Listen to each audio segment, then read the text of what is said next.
Mark in the count. The swing arm now coming back as our countdown continues.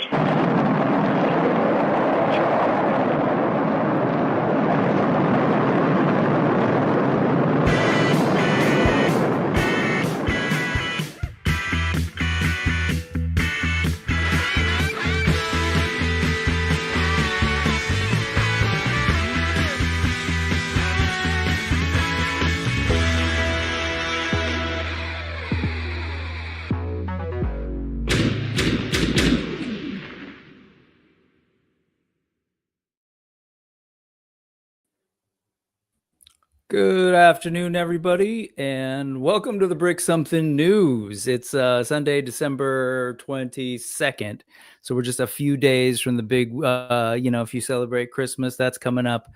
So I appreciate anybody who needed a little bit of break from the sort of holiday madness and getting ready and wanted to talk toys, because that's what me and Michael are here to do today. What's up, Michael? Sure, what's going on, man?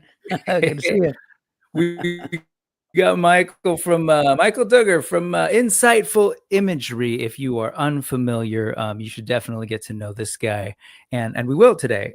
Actually, if you've been watching the show regularly, you're probably familiar with this stuff because Michael, as I was sort of like building up to going to Legion's Con, I was sort of sharing everybody who's going to sort of be there and the stuff I was looking at. And man, I was looking at your cage. I was looking at all your little books and all of that stuff. So. Yeah, man. I shared that here. So we actually got to meet at Legion's Con last month. That was last month. You and I got to sit next to each other at freaking G-Con. And it was me, my brother Ted, you, your wife Sylvia. Yep. And the whole time it's just us reacting to like all this stuff that like Yeah. And how was that? I'm curious because I know Sylvia like not super into the toy thing, right? That's not her jam. So what was that like? I'm just curious, like how did she end up sort of like responding to it? She talked to you much about like what she saw or like what she was feeling from everybody in the room? I'm kind of curious from sort of that outsider perspective. As far as the G-Con went, I mean, she was excited to see the amount of people that in general were just involved in this thing. Because unless, she can sit and watch me online talking with a few buddies, but to see the scope of just how many people are involved in this and what it actually is was impressive to her, because I guess she's just used to seeing you in front of a screen, talking to a computer, like doing some weird like teleconference thing. And then all of a sudden it's like, who are all these people? That's right. And for her to see the faces of the people that she only hears the names of, that was really, really cool for her too. So, that's awesome. Was she hanging out with you the whole weekend? Because you ended up, you had your table and everything. Was she there kind of seeing people's reaction to your stuff, and how did that go? Oh, yeah. She's a total supporter. She is always right there with me, my wife. Yeah. And she loved it. I mean, she had a great time seeing, I met her at the flea market. That's when we met 25, 26 years ago. So she's used to that sort of venue, kind of a flea market kind of venue. And so she totally dug it, the interaction and the people's responses and stuff. Yeah. So she's been, you mentioned flea market before we started the stream. Are we talking, like, I'm just curious, like Ashby, Berryessa? Laney College, remember Laney College? Yeah. And Coliseum. Yep. That's right. Okay, sure.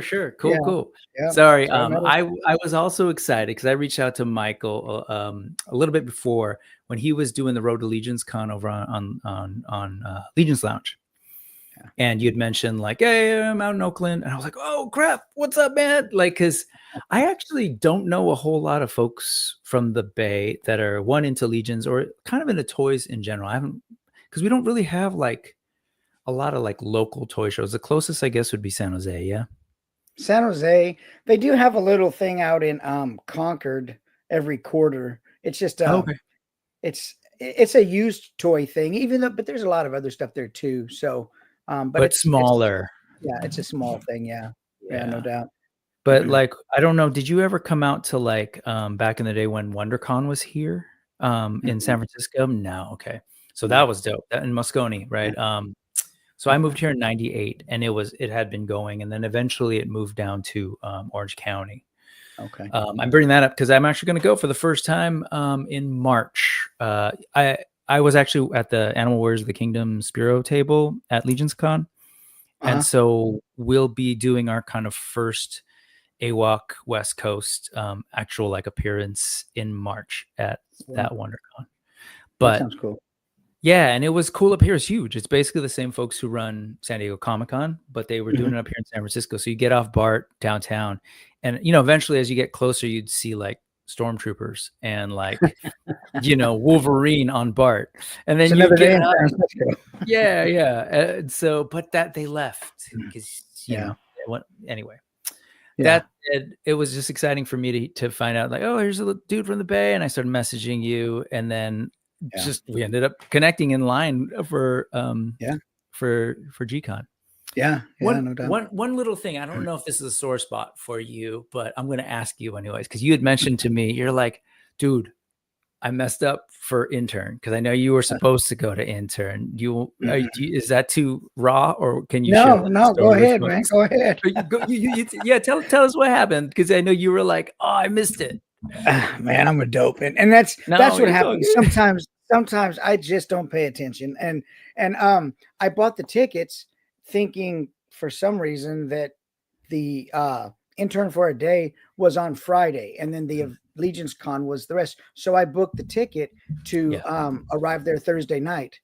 I think Thursday night, which was the actual day of intern for a day, which was Thursday. Right. So I didn't realize it until I'm on the plane. I'm like, I'm looking at the tickets. I'm like, okay, wait a second. Let me look at the calendar. Wait a second. And I told my wife, I said, I totally missed the day. I said, we should have been here the night before, but that's what it is, Yeah, I would like to have seen it, but hat tip to those guys. You know what? They gave me a refund for that. Well, I mean, without even asking. It was really cool. Yeah. Good. Good for that. Yeah, that's right. We did pay for it. You know how it is with toy collecting. You just somehow the money just goes and you try to forget about it. That's right. That's right. No, well, that was a bummer when you told me that. I was like, oh man. It happens to me. Well, I went, my brother went, and it totally sucked. So don't worry about it. No, I'm just kidding. It was amazing. But it's a horrible experience. Trying to make you feel better. Yeah, right. Anyway, so we'll talk a little bit more about some Legion stuff coming up. I'm actually trying to pull up the comments to see who's here. Sorry, folks, I'm on a brand new StreamYard thing. Oh, here we go. Found it. All right, cool. So let's go ahead and say hello as folks have now trickled in. What's up, Brian? Good to see you. Happy Sunday to you, sir, and thank you so much for stopping in to watch. Andrew Gady's Toys, Merry Everything, every single thing. Kwanzaa, Diwali, Christmas, of course, Hanukkah, let's bring it. Festivus, of course. Tomorrow is Festivus. Don't forget to leave a marble rye out for Frank Costanza. Is there an actual date? I remember watching that show, but I didn't pay attention. So there's like, is it what date's today? The 23rd? Is that, do you remember that at all? Seinfeld?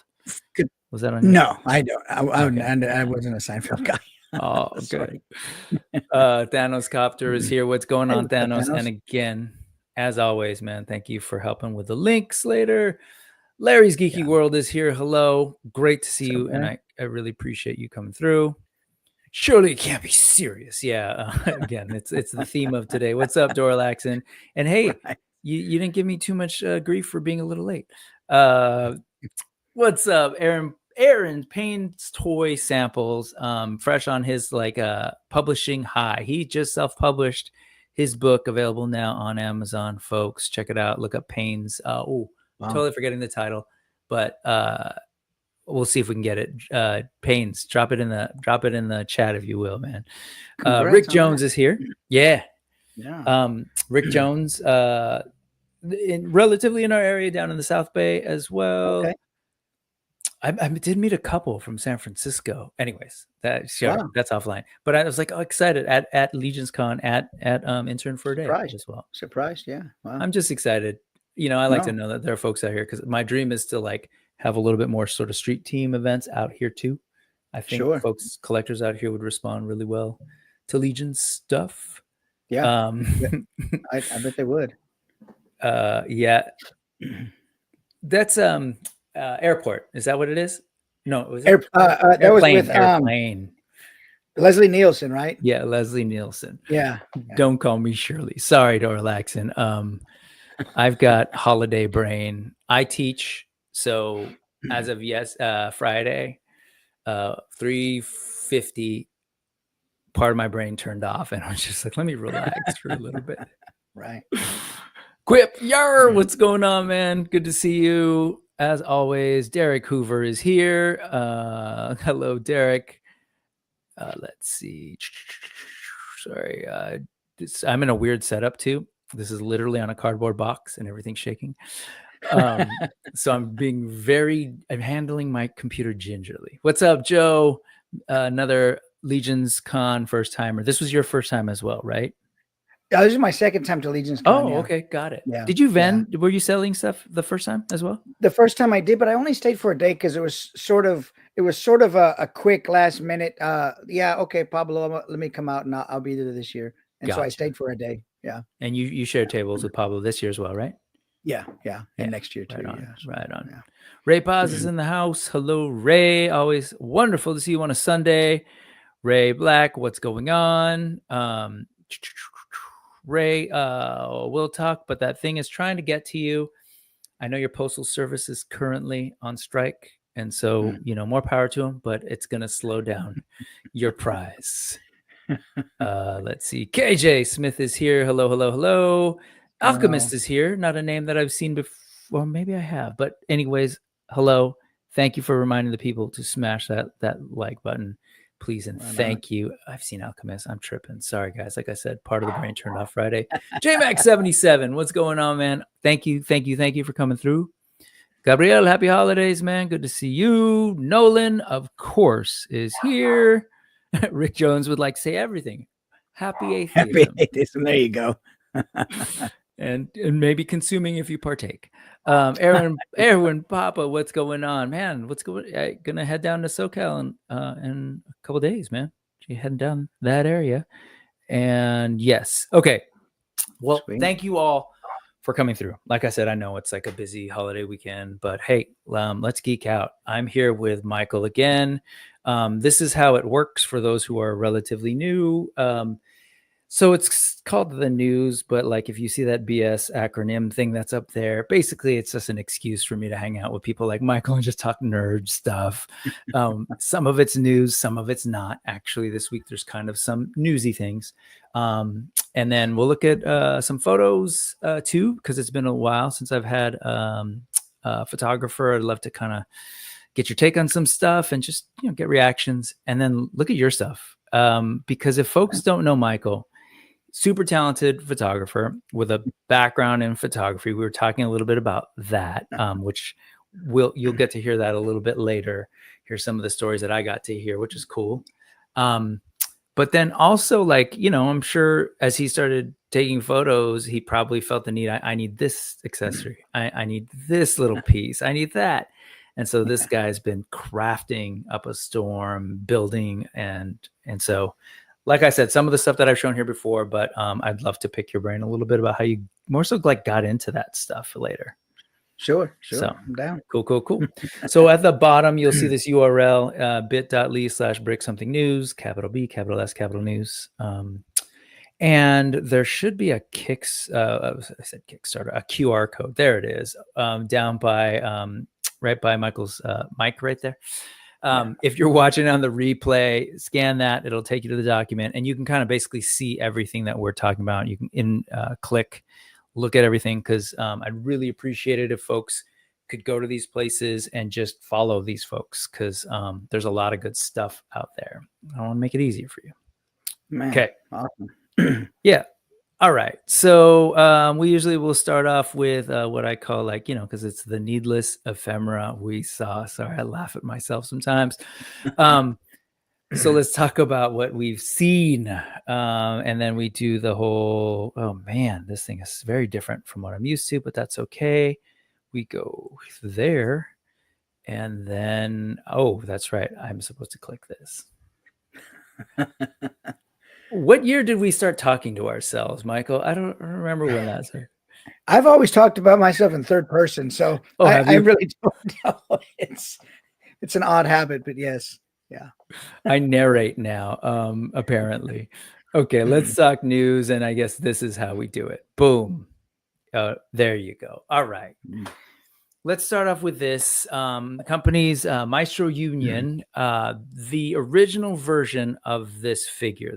His name is Blade Master Wang, fully Chinese Kung Fu inspired character. And now it looks like he was a full-on huge tiger, straw hat, the whole nine. And they just shared this the other day, showing that they're going to give us either an armored version of the same character or maybe another tiger. I honestly don't know. But this is all they said was, hey, Fury Tiger out of the mountains version. I was like, all right. But to the point. I don't know how you do toys or what attracts you, but for me, it's like, yes, there's definitely some nostalgia stuff that I'm into, but a lot of it's just like, hey, is that cool? Is that something I couldn't get if I wanted as a kid because they didn't make it, and so stuff like this kind of attracts me. We didn't see a whole lot of like Chinese armored characters back in the day. No. Are you familiar with this line at all? Is this something you've seen? I do have this. I do have the other version of this guy. Yeah, got it. I just haven't. So you're familiar? Yeah, I do. Yeah. Do you have like the orange one, the white one? I have the orange one. Yeah. Gotcha.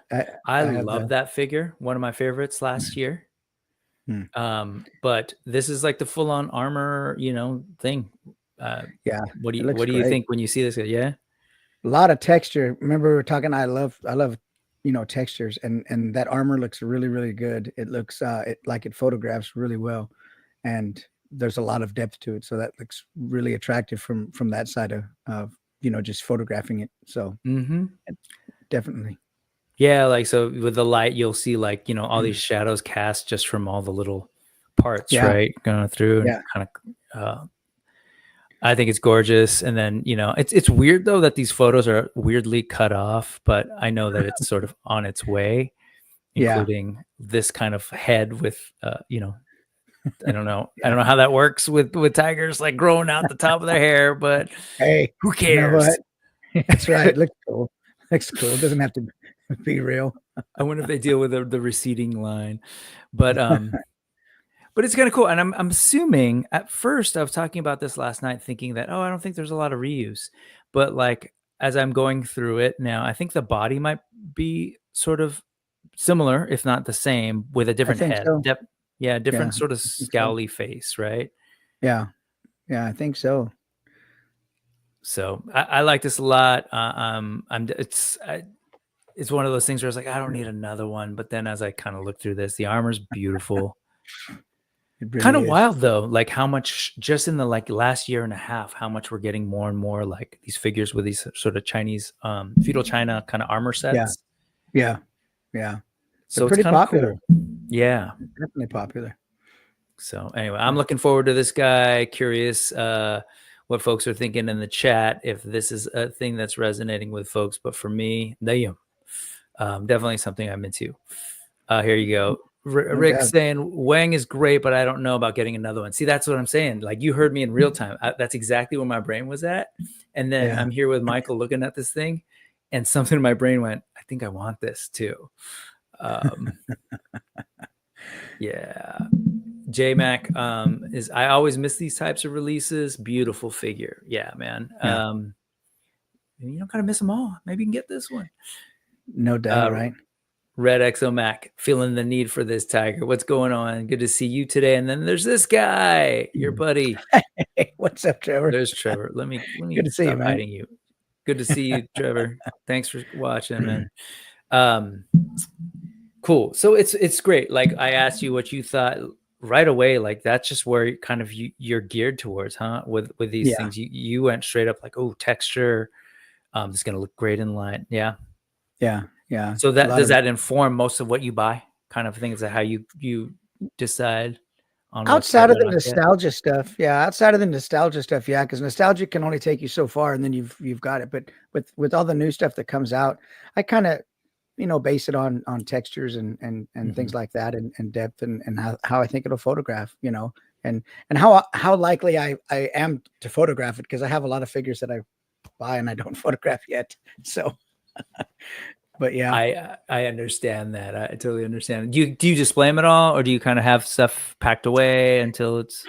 No, I have some stuff on the walls. They're in boxes, but like most of my Mythic Legions figures, they're all in their packages, but they're all on a shelf behind me. Gotcha. And so I just kind of stack them on top of each other. So nice. Yeah. I absolutely agree with you, Rick. They are really great figures. So if it is the same body, it's almost like a no-brainer, even though I feel like I already have one. But man, yeah. Dorlaxon's into Wang because they share similar habits. I love that. We always love company. Look at those hands on that picture. Those claws look really good, man. Yeah, they look really nice. Yeah, they do such a great job. I'm assuming these are all also sculpted by Sebastiano or Sebastian. Yeah. But fantastic sculptor and like super into the detail. And it's always like amazing to me what can be pulled out of a mold these days. Cause when we were growing up, we're of similar ages, similar eras. Yeah. Right. It was like, man, those Kenner Star Wars were super simple. Yeah. Oh my gosh.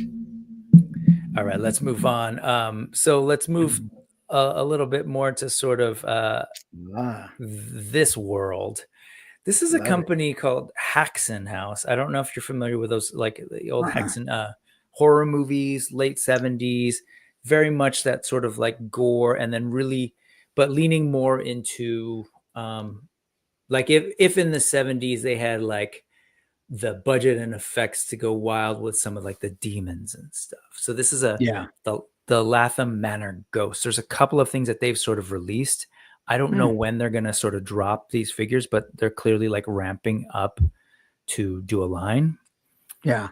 But straight up like those, I'd say, like late 70s, a lot of those old vampire kind of like films, but I don't know. They've got vampires in this line. They've got demons in this line. And now there's this sort of ghostly character. But what else do you need? Vampires and demons. I mean, what else is there? It's funny.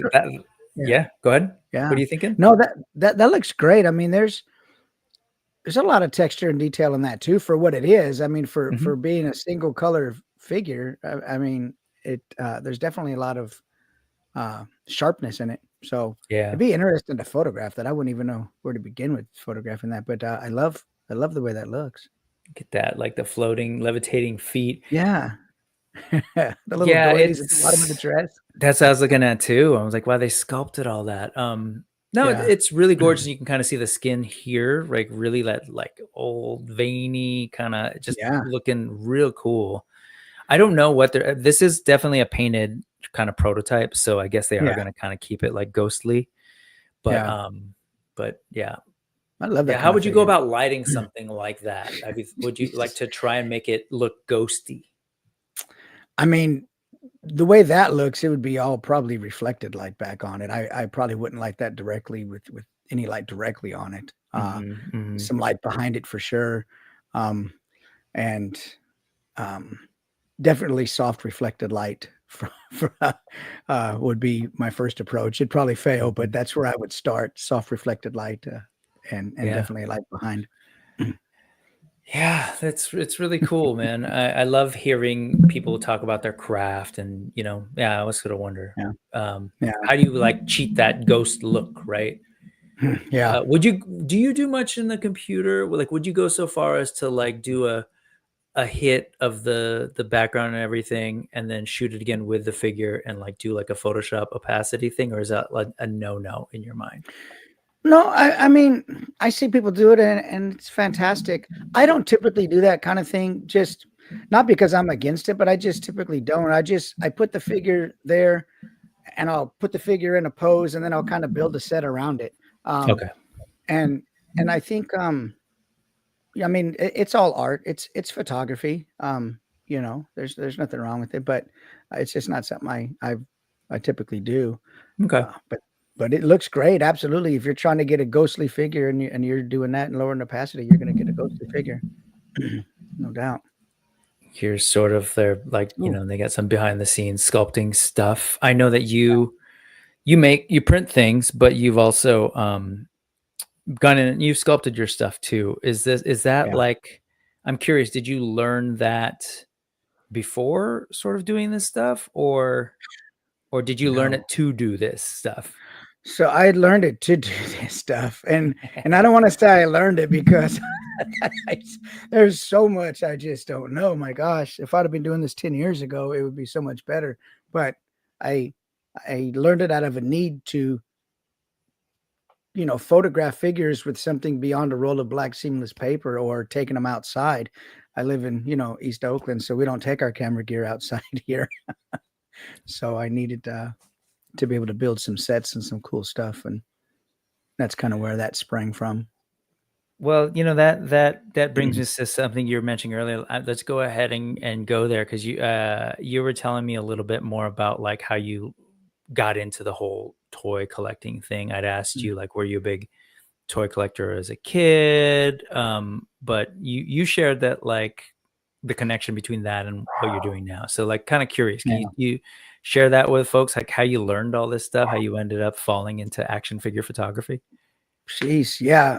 So I mean, I would go out and do photography. I would do astrophotography. I'd go do full moon photography with the space station crossing the moon and all that stuff, you know, nature photography.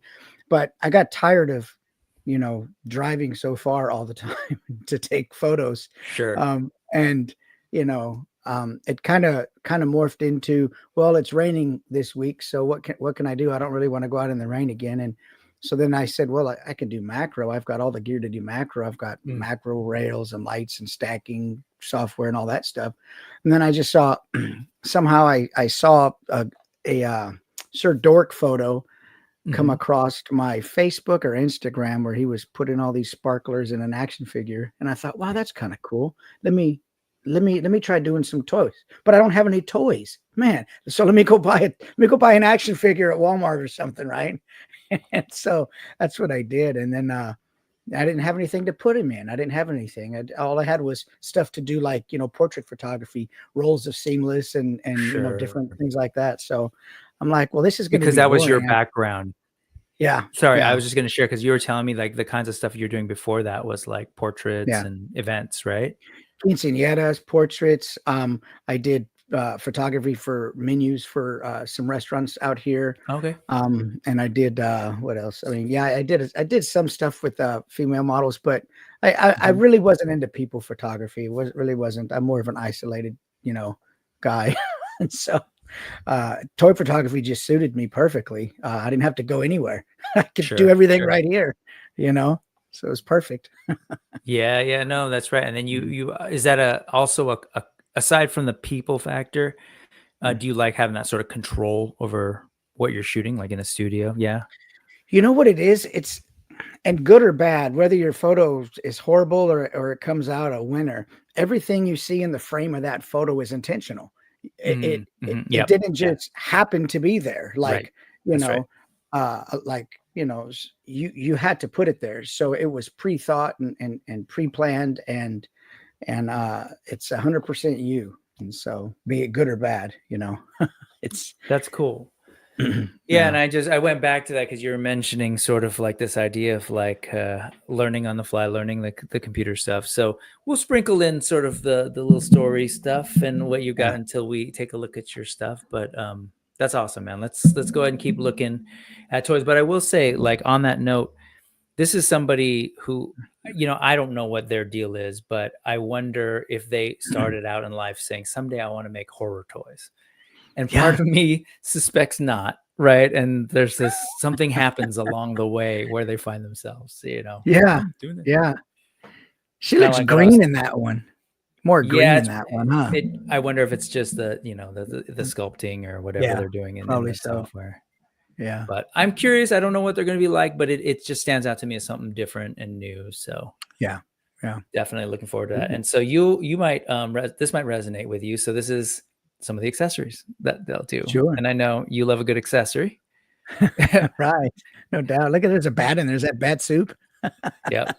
Being the purveyor of plastic props that you are. Yeah, take a look at that. There's a bat in there, and I don't know what, maybe like a brain It's or a face. It looks like face. It is a face. looking at a face from under the nose. Yeah. Mm-hmm. Looking up the nostrils. Love all Nice. this. You know, a lot of really cool, Gosh, good looking that's great. details in that thing. Yeah. I mean, skulls on sticks and spider webs and spooky human-like trees. Who doesn't like that stuff, man? I mean, absolutely. you know. I don't know this person, but they win for the excellent joke. Yeah, well, right. That's awesome. This is cool, and I could totally see it next to a lot of your stuff with your books and some of the bookcases. And anyway, no Haxon House, check it out. Look out for them. I'm gonna write that down. For sure. You don't have to, because there's links. Oh, that's right. And I'll send you the thing. You know how it goes. Oh, what is that? Look at that thing. Were you into the Lord of the Rings movies at all? You know what? I wasn't a big fan. I watched them. I mean, I love that kind of content, but I can only watch so many of them, you know. And they're long. So if you're not super into it, I can see how that.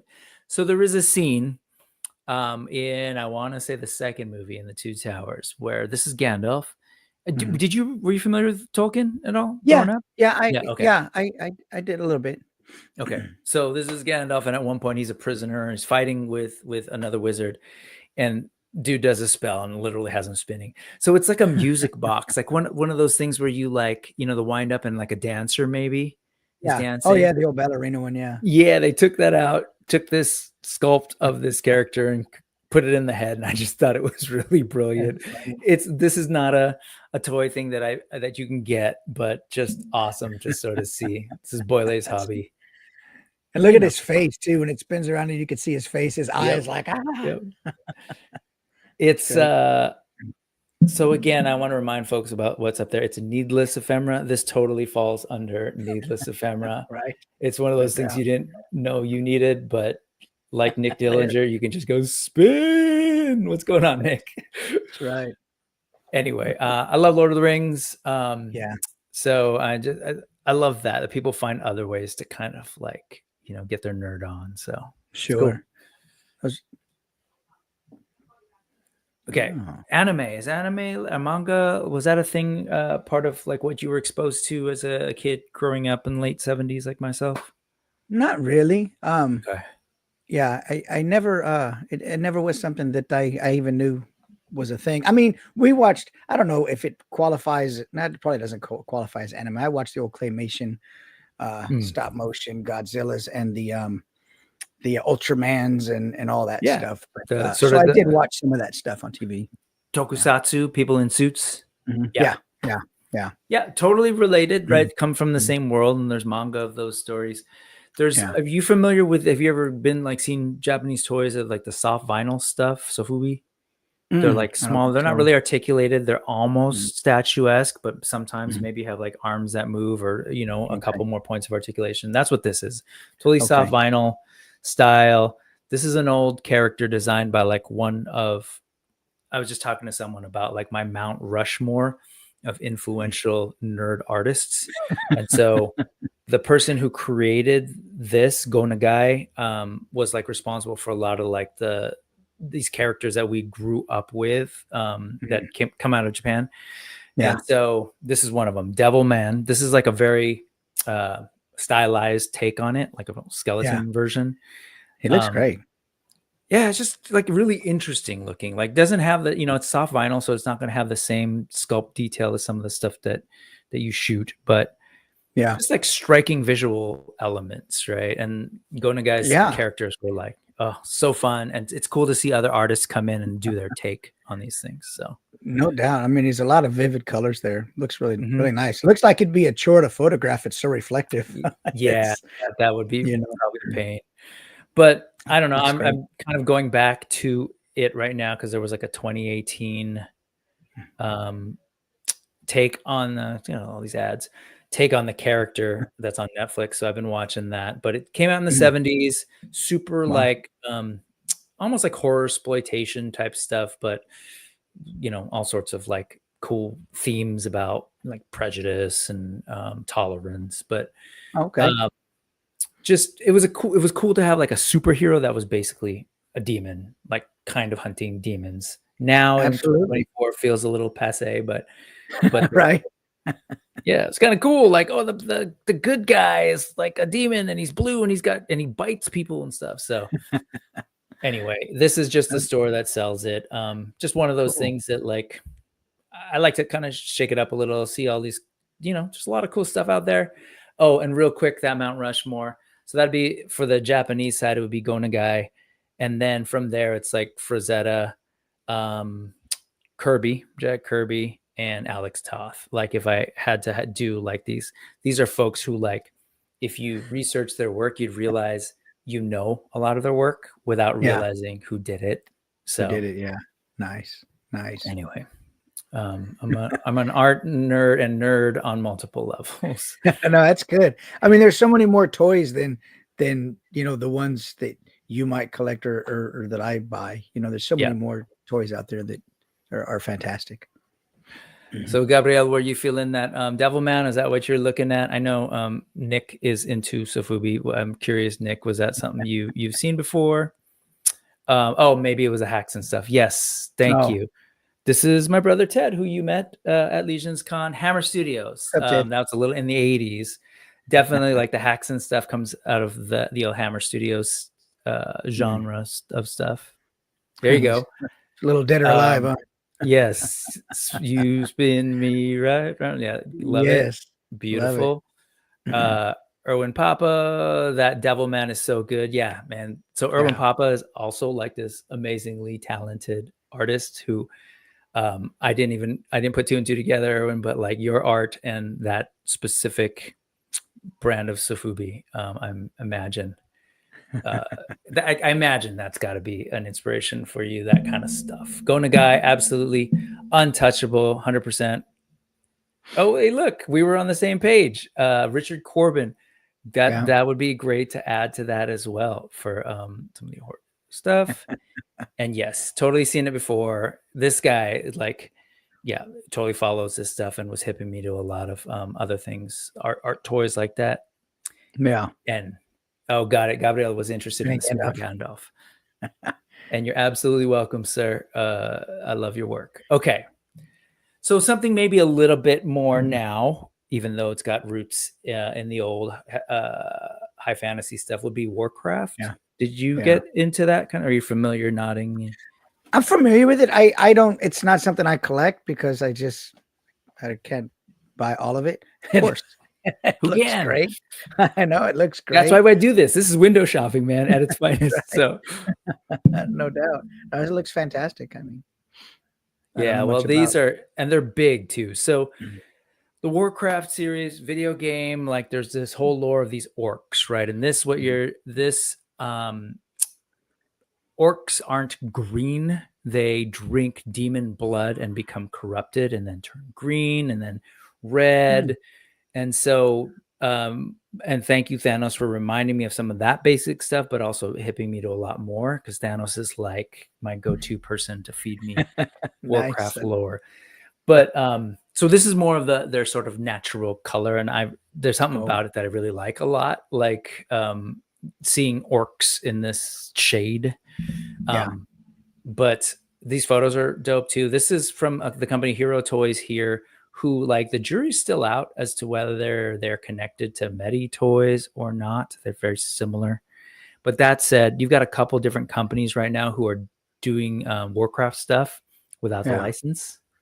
Oh. So, this is all unlicensed stuff. Okay. And look at those ogres down these at guys. The bottom. Nice. Yeah, nice. Yeah, so they sell the sort of like green corrupted orcs as well. Okay. Like, but there's basically, initially there was $1, and then they started changing the body a little bit. But essentially you can do all sorts of, like, you can reuse that body and create all sorts of different orcs, basically. I like that story. Great story you're talking about. Yeah. And they're big guys too. They're like, they're probably close to like 8 inches tall, not quite like not like a mythic, like a brute scale, I guess. Yeah, probably like a brute scale. Yeah. That might be a reason I don't collect them, because I want to be able to build stuff to photograph them, and if they're too tall, then I'm pretty limited. That looks great. That looks really nice. looks. Yeah, I mean, but they're meant to be bigger characters, so they're like in quote unquote 1/12 scale. But yeah, like the sculpts on these, man, that looks fantastic. It's again like what? Yeah, it just always amazes me what people are doing, especially given that this, like I said, is unlicensed. So McFarlane actually has a license, but the licensor doesn't let him do or let the company do articulation. So they're basically little statues. They're smaller. Yeah. Wow. So hence, like, there's a gap in the market for folks like this overseas to do these unlicensed things in there. Yeah. And they're like not shy about it. Like they're going pretty hard into it. Look at that. It looks fantastic right there. Yeah, right. And I don't know who shoots anything. They never really kind of credit the photographers, but it's really, there's some good stuff going on. Yeah. But here you can kind of see a little bit more. Like the other thing with these companies is like, you don't have a license. You're like, we just need to get in there quick, make a buck and then get out. But no, they're just like, you can tell they're like, there's a love to this thing. There's a craft to it. Warcraft joke. But like, check out all this stuff that it comes with, right? You've got like the alternate heads, all the different hands, different green hand bucket. like you get your thumbs up, thumbs down. You've got your pointy fingers. You saw that little everything that was in the photos, like that little what do you call it? Cup. I was thinking about that when I was looking at your stuff. What do you call it with the foam? Just a mug or like it's kind of small to be a stein, I guess. Yeah, I don't know. Some sort of tavern mug. I wasn't sure. It's like, it's not a stein. I had that exact same thought process. Yeah. That said, you see his like little cup of demon blood. Yes. Nice, man. I love that story. Anything demon blood, I'm down for that. That's you got these like, a cup of demon blood times 1 and 2 night elf heads. Cause these are your victims, I guess. More the merrier. Great photos. A lot of like Photoshop effects, like the blurs feel a little excessive to me, but still cool. Like, I look at this stuff. I'm just like, man, you can tell stories with that. Like I would actually love to see some of this stuff as a storybook or if they were to do like stop motion or video, like just, you could use the existing toys, assuming it can move. Sure. But anyways, I think that green photo is fantastic. I love that green one. This one? Yeah. If I bought the figure solely off of a photo, it'd be because of that photo. Yeah, you see that sort of green lighting and I love it. Cool, man. Ray is saying that is a great orc. I may have to get that one. This is definitely one that is on my list when it pre-orders. I have the Star Studios Grom, but I might get this version. Who are you kidding, Thanos? Come on. These guys are in the link? Yes, of course. Okay, all the links will be there. I'll put those right up after the show. Nice. That sounds like Blizzard, probably in remarks to the limitations of Blizzard as a studio that owns Warcraft, the limitations that they put on the license. So JMax77 is, I would love the Storm King, but I find it all a bit confusing trying to purchase some of this. JMac, definitely, I hear you. 5K is pretty much the most straightforward, I would say. There are a couple of them, but I think what messes with folks is the whole idea of like the first payment, and then you got to wait for the first down payment, $5, $10 nominal down payment for the pre-order, and then when the second one comes in, they message you. So that might be kind of the issue, but I agree with Thanos. Check out 5K Toys, but I will happily provide you with the support to part with some of your money to buy some of this stuff, because misery loves company. Right. All right, moving on. What else do we got? Oh, here's some of the behind the scenes stuff. Always fun, man. As a crafts person yourself, do you yes, I heard that. Oh, yeah. I love this kind of stuff too, right? Yeah, it's great. It's great to kind of see what this stuff starts out as. It's not as, it's not as I mean, it's exciting, but it's sort of drab, and it's not really. You have to have a vision with this stuff to see what it kind of can become when you're making stuff. And so to see these things here as plain, nothing to them, just figures. It's neat to see where they take them, and the artist's vision. Absolutely, you can kind of see this is another character. This is actually built on a slightly bigger body. I think I skipped the photo, but there are photos of the undressed, unarmored body compared to the older ones. You can kind of see the different build, which is a trip to me. Because again, this is like unlicensed, essentially black market. You could say gray market, but it's not. It's unlicensed. But, they could have just used the same body over and over and over again. But here they are crafting a second body and just doing all sorts of... Yeah, look at all those joints. Yeah, the double joints. Man. Great thing going on the diaphragm. Heck yeah. And then you can see the soft goods. They're soft goods, man. They did this. One of my favorite figures for 2025 is this thing called the Demon Killer or Demon Hunter, all purple demon himself. You seeing a trend? But anyways. Yeah. But he's got these soft goods just like this, and you can kind of see in this picture. I can't zoom in much more, but there's like stitching, outer stitching. Yeah, yeah. It looks great. Really cool stuff, man. Again, just a trip to think how much work they put into this. It's not like people hear like unlicensed and they think like fly by night, just throwing stuff together. But no, man, this is they're in it. They're in it. Yeah. Okay. Speaking of, so you may or may not know, I have been involved with this company, Animal Warriors of the Kingdom. And so fun. Like they have all the like creative folks on the back, and then the less creatively involved, boring folks here. And I was happy to see, and I appreciate Jason for thinking to include us and my name here. I was like, oh, that's really cool. Like my real deal name. I asked for Brick something. He's like, no, man, it has to be like your name. So that's awesome, man. It's got a weird title underneath. That's not what I would have expected, but whatever. I'll go with it. But you're on there, man. Yeah. And you're on there. Another person that's on there is this guy.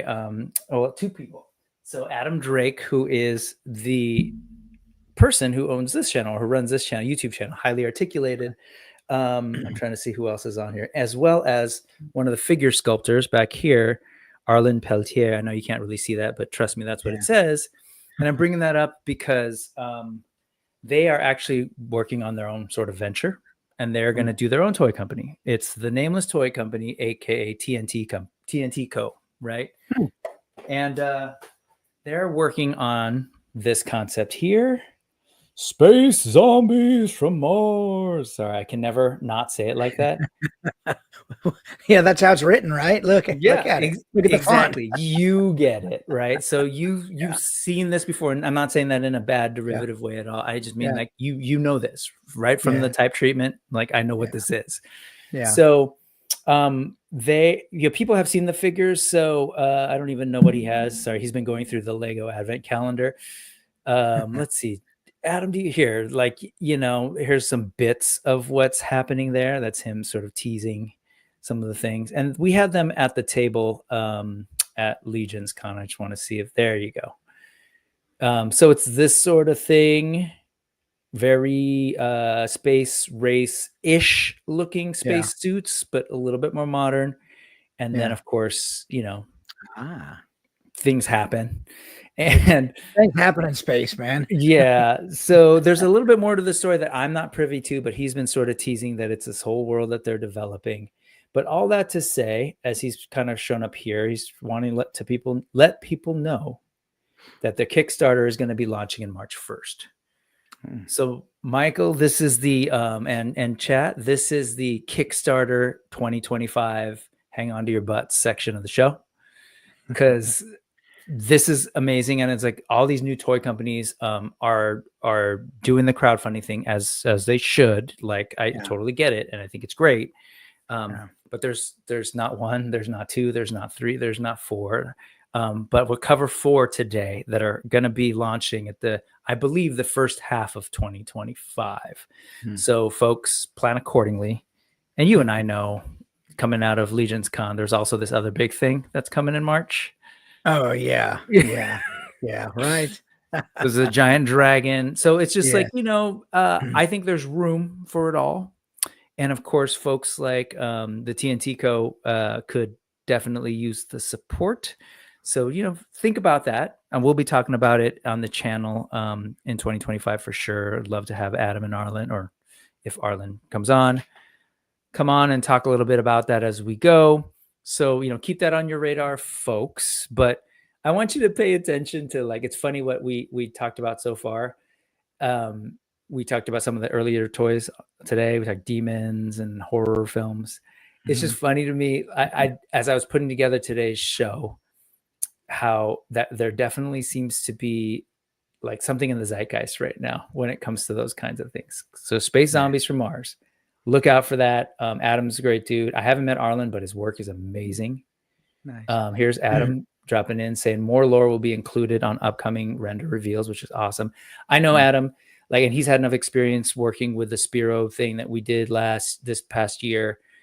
Like, he's a quick study, and he's going to plan this thing beautifully. I know the way he's going to present it, the way they're going to structure the campaign, the way they're going to roll things out. It's going to be awesome just to watch. Sweet. And totally, Dorlax, I know exactly what you mean. From the name, right? Space Zombies. Yeah, totally. So that's it in March. Look out for that, but they're not the only ones. The Cursed Dead, the Cursed Dead, or the Cursed Dead. They've been showing these figures for a minute too, like well over a year, I would say. So there's some folks who work at existing like sculpting houses and toy companies, including Adam Van Wickler, aka I love it. His handle on I was like, how do I say this? I'm a high school teacher. I'm just saying his name on Instagram. His name is Playing With Myself, which is always fun. Sure. Because they ask him, like, where can we keep up with you? He's like, I'm playing with myself all over the internet.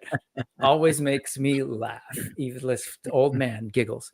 But you can kind of see it's like this horror-inspired, monstrous, really tall, lanky buck. This kind of stuff here. Yeah. They actually had a figure, a prototype at Legion's Con as well, at the Odious booth. And so I think it was this figure that they had there. I like that. So vampires, right? Perfect. Demons. Again, there's just something in the water right now, man. We are hungry for monsters. Oh, no doubt. You can kind of see like these are taller guys. You can't exactly see, but he's taller. He's like 7 inches or so tall, lanky. There's a Wendigo up in here somewhere. There's this pumpkin. Potato. Pretty amazing stuff. Really fun concepts. Here you go. You can kind of see some of the stuff that they've shown at shows before next to the Odious figures, but there's the Cursed Dead stuff, including this guy. I mean, we don't really have enough, traditional Wendigo figures, right? Yeah. So I don't know. I think it's interesting. It's just going to be an interesting year as we sort of see these figures roll out, man. Here, this is your actually photos from Legion's Con. Yeah. Well, nice. Definitely got your detail in there. Definitely. Definitely crispy. You get your, like, you could do some moody, horror type things. It looks like you can get a lot of posing with these butterflies. And are you familiar with a lot of bending in there? Yeah. Like Marvel Legends line much at all? Is that something that you've explored? Not really. Okay. I haven't done much with them. I only say that because I know that Adam and his coworkers, some of the folks involved, have worked on a lot of Legends stuff, including like the recent Giant Man, big old. You seen that? I think I've seen it. Yeah, 4 foot tall human being that's like wild. It's crazy, man. They do the sculpt and the engineering. So anyway, so they wanted to announce that this was a couple of days ago. They said it's coming, and then they sent it in for review, and it's been approved. So Sweet. look out for Cursed Dead 112 scale horror action figures wave 1. Don't know where, but it's going to be a busy time on Kickstarter this year. Again, it's been that way lately. Demon year, I guess, a monster year. That's going to be pretty neat. It really is. It really is. It's going to be like, so there's AWOC, and I know Mythic Legions has been sort of starting to explore some awesome, like, hyenas and lions and snakes. So there's definitely, and we just saw the big old tiger, Kung Fu tiger, right? Yeah. We saw Sun Wukong.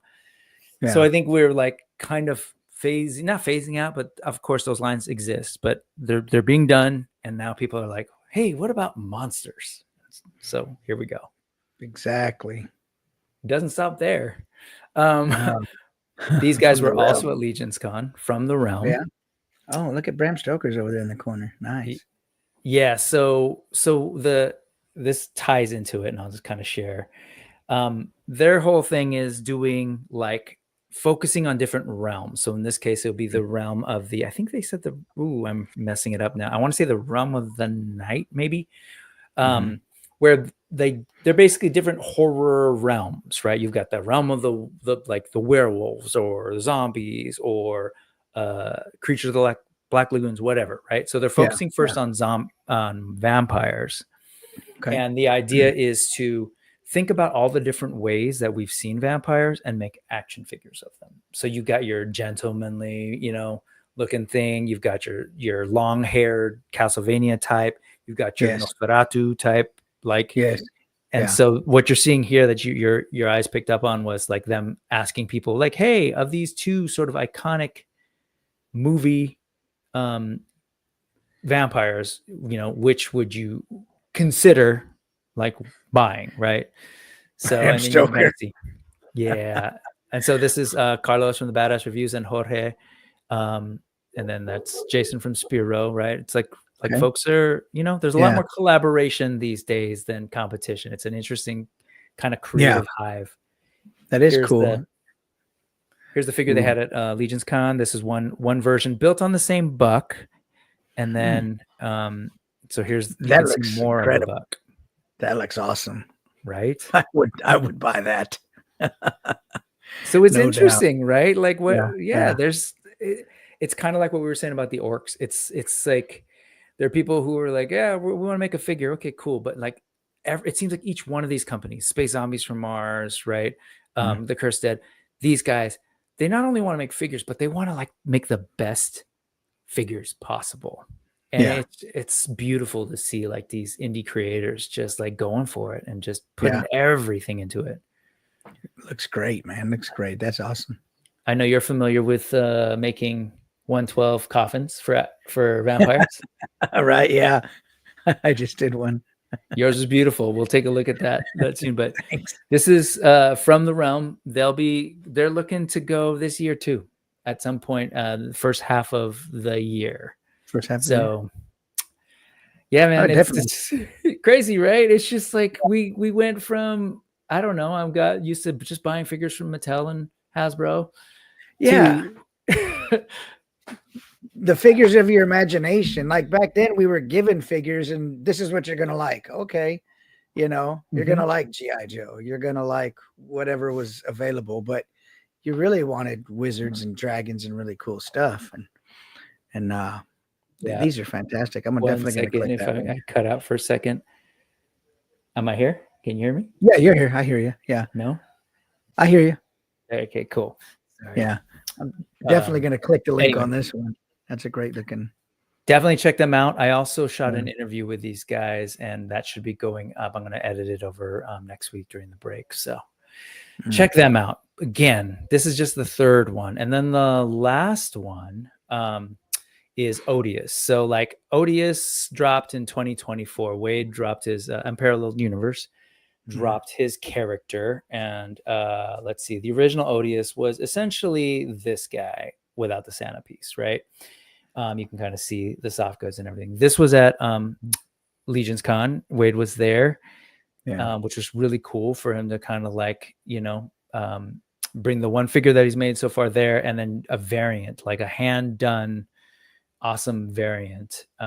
Hand done is not right because they fully produced the soft goods for these and everything, but this was the variant that was available at Legion's Con. Yeah. Cool head, right? Very, Mike Myers, right? Yeah. Mike Myers, Jason, kind of its own little. Sorry, its own little you're thing. right.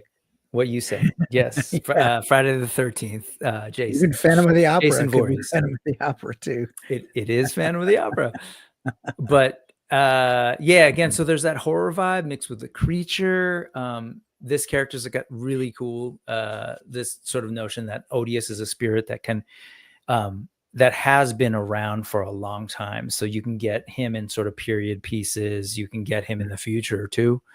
Yeah. And so that's where this stuff comes in. So he shared this.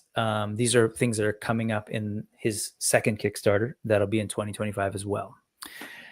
So save up your money, plan accordingly, check the streams for all the new Kickstarter stuff. Because at the end of the day, like really, I think it's exciting to support folks like yourself selling your accessories and all the things you do, as well as this is like people's art, right? Oh, absolutely, man. Absolutely. It's cool to kind of see folks like, I know Wade has been talking about toys for a long time and comics, and to sort of see him become a creator and to get the like response that he's gotten, I think it's just been really cool. Yeah, he's done really, really good with that stuff, man, for sure. It's awesome to see people's passion and then go from their imagination to something into the real world. And now their art is out there, and it's going to be out there until the world is no more. These are real things in the world, man. These are awesome, extensions of the artist. It's great. Absolutely. So here's another one, sort of, I've lovingly called the other one Snodius and this one G.I. Jodius, and a lot of people do. That's funny. I don't know I actually don't know if Wade appreciates that or hates it, but he'll have to deal. But so there's a lot of cool things coming. He's gonna, again, trying to raise funds for this sort of second wave of Odious. So you're saying put on your calendar for 2025, broke again, right? Yeah, totally. Just, and I highly recommend it. People know from watching this show, like I love the indie creators. I just think it's great. I think it's good for the sort of hobby, right? I think we saw what Horsemen do. Like, to me, the Horsemen like are the gold standard for sort of like indie toy companies. Yeah. We talked about that collaborative spirit. We were at Legion's Con, and like how awesome is that company for embracing that kind of like collaboration with their fans, even bringing in like folks like Wade and Spiro and Zombies from Mars to like, hey, show your stuff, at this con as well. So they're like, they're in that indie toy space. They help make other people's indie toys. They help promote other people's indie toys. Yeah. So true. I'm all about it. Like, save your money, support these guys, man. Do what you can if you can, because I think it only helps keep this thing alive that we love. So exactly. And while you're at it, these guys need accessories, so you can go check out Insightful Imagery. We'll get there. Let me check in with the chat, man. I've been showing this stuff and realizing where's everybody at. Okay, so I'm gonna put this one up here because I don't think I brought that up, but that is you, Adam. Well done, sir.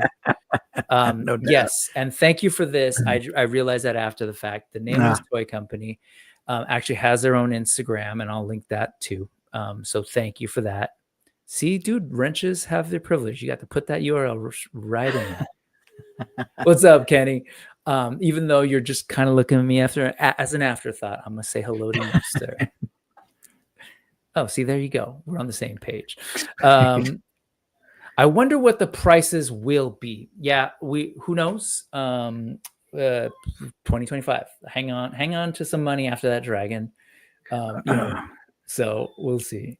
On that note, Justin Mohan points out, in March we will have the Dragon from Four Horsemen, Zombies from Mars, and the Cursed Kickstarters for Kickstarters potentially. Yep. Yeah. And you saw me run it down, Justin. There's a lot coming for sure. We need that Gary Oldman version of Dracula. So I'm just curious, what do you think of the the fact that we are kind of like the four I just showed you, there's a very like creature, monster, horror vibe going on. Is that like, how did we end up there? Like they all kind of like intersected at the same time. You know what? I don't know. It's sometimes the creative, there's like this creative river that flows around. This is going to sound really dorky, but I like know there's where you're going. Yeah. creative river that's constantly flowing around us, and like people dip their finger in it, and they all pull something from this river, and collectively somehow they've pulled creature, monster, demon sort of thing out of the river, and that's where it's going. I know that sounds kind of weird, but I totally believe that kind of thing, you know. Yeah, I mean that whole concept of the zeitgeist, right? It really is meant to be like Geist being the German word for ghost, like this idea of like the spirit of the era.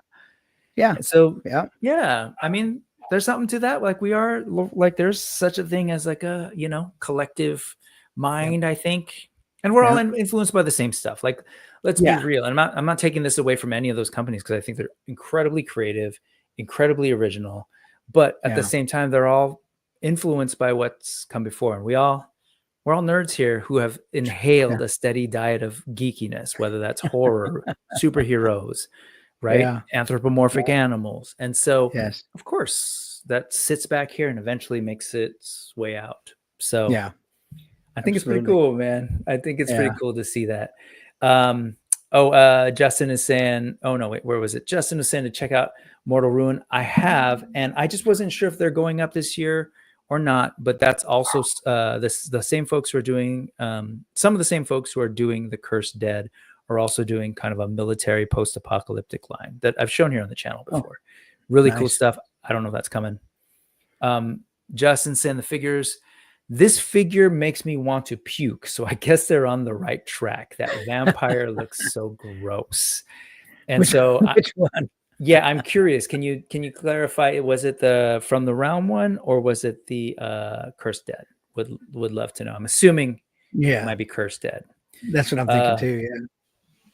Ray Paz wants the Yeti Odious. I'm right there with you. I'm about to go to Disneyland this Thursday, and that I'm a sucker for that Matterhorn white fur blue face Sasquatch. Sorry, Yeti. That's a great ride. That's a great ride. I love that. Yes, I do remember when you said no more Kickstarters. I bit my tongue because I was just like, no, man, you're going to eat those words. And here you are. Indie toys are art for sure. And I think this is it. I think Rick's on it. Yeah, they're super evergreen, right? And so is the whole anthropomorphic animals, right? One of my first AWOC videos was all about that. How like the idea of animals with human characteristics, like that's been around forever, right? They're ancient stories. People like have beliefs in anthropomorphic animals, and then fast forward to Mickey Mouse and all this stuff, right? Exactly. Yeah. Alvin and the Chipmunks and so on. So, all right. It was the From the Realm vampire, that body, the one that you like too, the really super skinny. Yeah. Okay. Something a little bit different. I don't know if you can tell. The name is Brick something. Yes, I've gone down the rabbit hole of plastic interlocking bricks called Lego. And I don't really cover enough Lego stuff, oddly, because I need to not look, because I end up buying, and Lego are not cheap. I used to joke how like when people were saying like, man, you're buying like Mythic Legions, they're so expensive. I was like, dude, I was buying Legos. So like this feels like refreshing, you know, like compared. Yeah. Did you grow up with Lego at all? Was that a thing that was around? I did. I played with Legos for a bit, but then I kind of moved on. They had a thing called erector sets. I liked the erector sets. Gotcha. But yeah, I did mess with Legos for a little bit when I was a kid growing up. Yeah, erector set was like a little even more involved, right? There was like tools, and you're working with nuts and bolts and stuff. Yeah. Yeah. Well, this was I was lazy, so I just put them together. No, this is, and then you're a model builder as well, right? Growing up, is that right? Model builder, like what? Maybe I just assumed that because you were talking earlier about like kits and putting stuff together. Oh yeah, no doubt. The glue together like Erdl and different. Oh yeah, absolutely. I loved that stuff, man. That was great. Okay. So hats off to you. Between that and the erector set, like, you get in there. I'm lazy. Just give me the studs and the but this was something from old classic space back in the day. Like, they created a villain faction, and that was Blacktron. And they just a couple days ago sort of revealed that they're going back to that well and bringing them back, which I thought was super fun. Like, there's Cool. I was just commenting to my wife yesterday. We were in like a paper store, like Paper Source or something. And I don't know if you're familiar, it's all like just it's literally stationary and stuff. But of course, they have like a couple of the Lego like flower sets, like poinsettias, and like people are building, but they're not like, they're really not intended for kids at all. These are like truly adult Legos, Lego sets, and they've always been sort of like for older folks and adults, but these are now like really branching off to like people who aren't really into toys. It's like, do you like flowers? Check this out. You can make flowers. So it's just intriguing to me, like, where Lego has gone, because they are now, I don't know if folks realize, they are like the biggest toy company in the world. Like, they are number one. But so this stuff is really cool. And I'm kind of curious to see the set. I can't buy it. I just look at Lego right now because I actually have a little bit. So this was cool, but then it's neat to see the fans. Like, in the Lego fandom, we refer to adult fans of Lego, AFOL, as AFOLs. And so there is this whole like culture of AFOLs. Like, you've got the Cabal, right? For Mythic Legions. We used to roll on like sites like From Bricks to Bothans, or what is it, like Eurobricks or whatever, right? And so Flickr was a big thing in that community. Like, and so this was on a Flickr account. This is creator Ed Dement over on Flickr, but this is their take on like a modern build for like a classic space. Do you remember the old classic space, the blue, grays, and yellows like this? No, but this looks great, man. And this is all Legos? This is all Lego right here. Do you know this? The logo, does that logo ring a bell at all, or not really? Yeah. No. Okay. No. That was, I don't know what that is. That was like just a thing that, man, they used to have this on the space suits and stuff. But the little Lego guys are like yay big. There's 4 of them in this cockpit, so you can kind of get the sense of the size. Size of this thing, man. This is not something that Lego is necessarily selling. This is all fan-made stuff. But just an amazing like design sensibility like that. I've always been intrigued by. Like, today, I think the equivalent is going on and seeing your stuff, people printing their own stuff, or people customizing and painting Legions figures. Yeah. You know, I've seen people do some amazing stuff in the AFOL community with what they call mocks, my own creations. Essentially customizing and just, taking bricks and just going. Yeah. Cool stuff, man. To the point where like they'd find new ways to kind of connect pieces and do some building techniques that then the Lego company would pick up on and start working into their builds as well. Yeah. And that's incredible. It really is. What straight up like can come up with. Yeah. This is like the stuff from our childhood, right? Like those old, like everyone was trying to get on the Star Wars train and Battlestar Galactica. And Yeah. Buck so, Rogers. I love seeing it. They even did this like old school box kind of look for it. So that's cool. I dig it, man. What's going on, Seth? Thank you so much for hanging out. Amateur hour. Love it. Anyway, that's my official, like, that's my once a year. I had to get one Lego thing in by the end of 2024. Otherwise, the brick something name just kind of like not relevant. Yeah. We're almost, let's see. Emo. Yeah. You know this guy's work, right? Yeah. I got his joking. Book. He was at Legions. Yeah. Yep. Legions Con. He was on the show too, but talking about his customs. And I just love that he is real, like a stickler for trying his hardest to only use 4 Horsemen official parts, whether they're weapons, heads, whatever, into his customs. And so I love that he took, this is a perfect example. I called him a plastic surgeon because it truly is like, this is plastic surgery. He cuts this thing up, right? Reconfigures, cuts it out of the jaw, closes the mouth to get this gnashed teeth, cutting out the eyebrows. It's amazing, man. Yeah, he gets in there with the Dremel and all that stuff, and I'd be terrified to to do any of that. You know, terrified. But it's great. I love the vision, right? It's like you see the parts. My Lego brain, that's what it is. Like, you know, I've done my mocks as well, where you sort of like you start to see the world in Lego bricks, and you're like, oh, I could use this part to. So I'm sure for Emil, it's like, oh, I can see it in his eyebrows. I could take the eyebrows from this figure, take the mouth from this. Yeah. You definitely got to have vision, because the first time I cut a jaw off of a figure, I'd panic and I'd be like, oh no.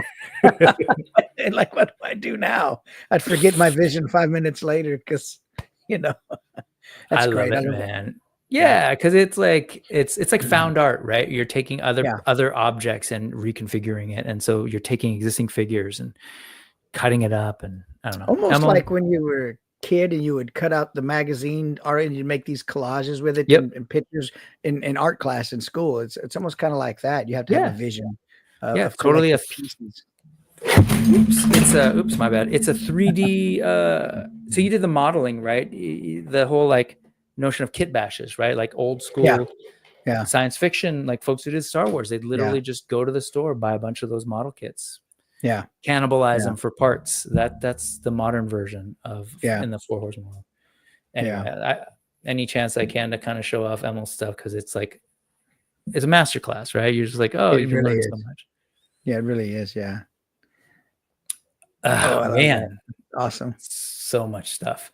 This is Empire Toy Works. They created the Rot Gut. So Rot Gut Station is a thing that they build around, and so this is the Rot Gut Racer for that. The swoop bikes, man. I'm a sucker for a good, you know, Star Wars style speeder bike in all sorts of different shapes and sizes.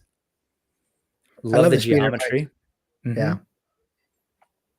I just look at that and look at like it's just a couple of like simple forms and shapes, but then they transform it into this beautiful thing.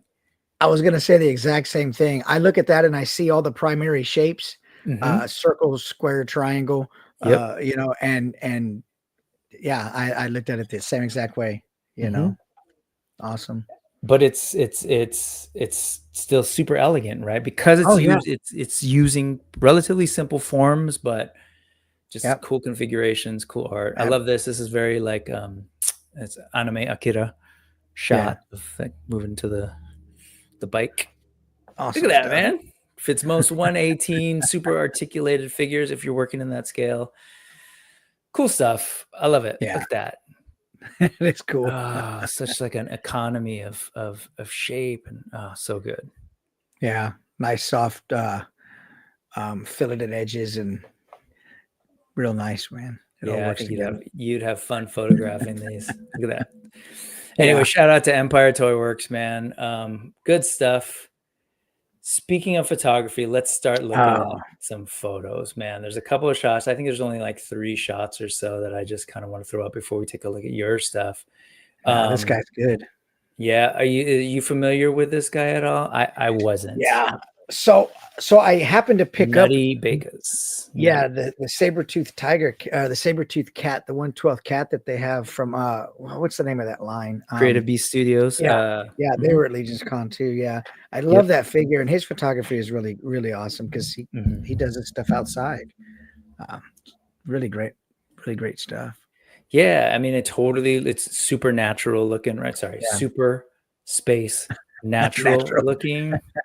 There's a teacher in me there for a second. But yeah, I don't know what type of like ceratopsian this is. I'm sure it's a specific one, or it is a specific one. I don't know it.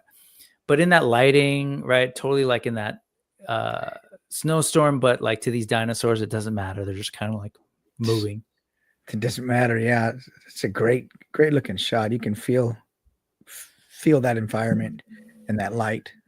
When you said he goes out, are you saying that is this outside too? I don't know if that's outside, but I know he does his a lot of his shots outside.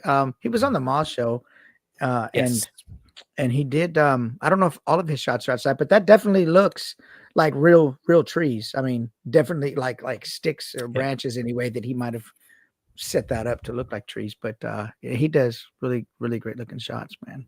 The scaling is great. Like the use Yeah. of those sticks to make Yeah. this, it looks really good.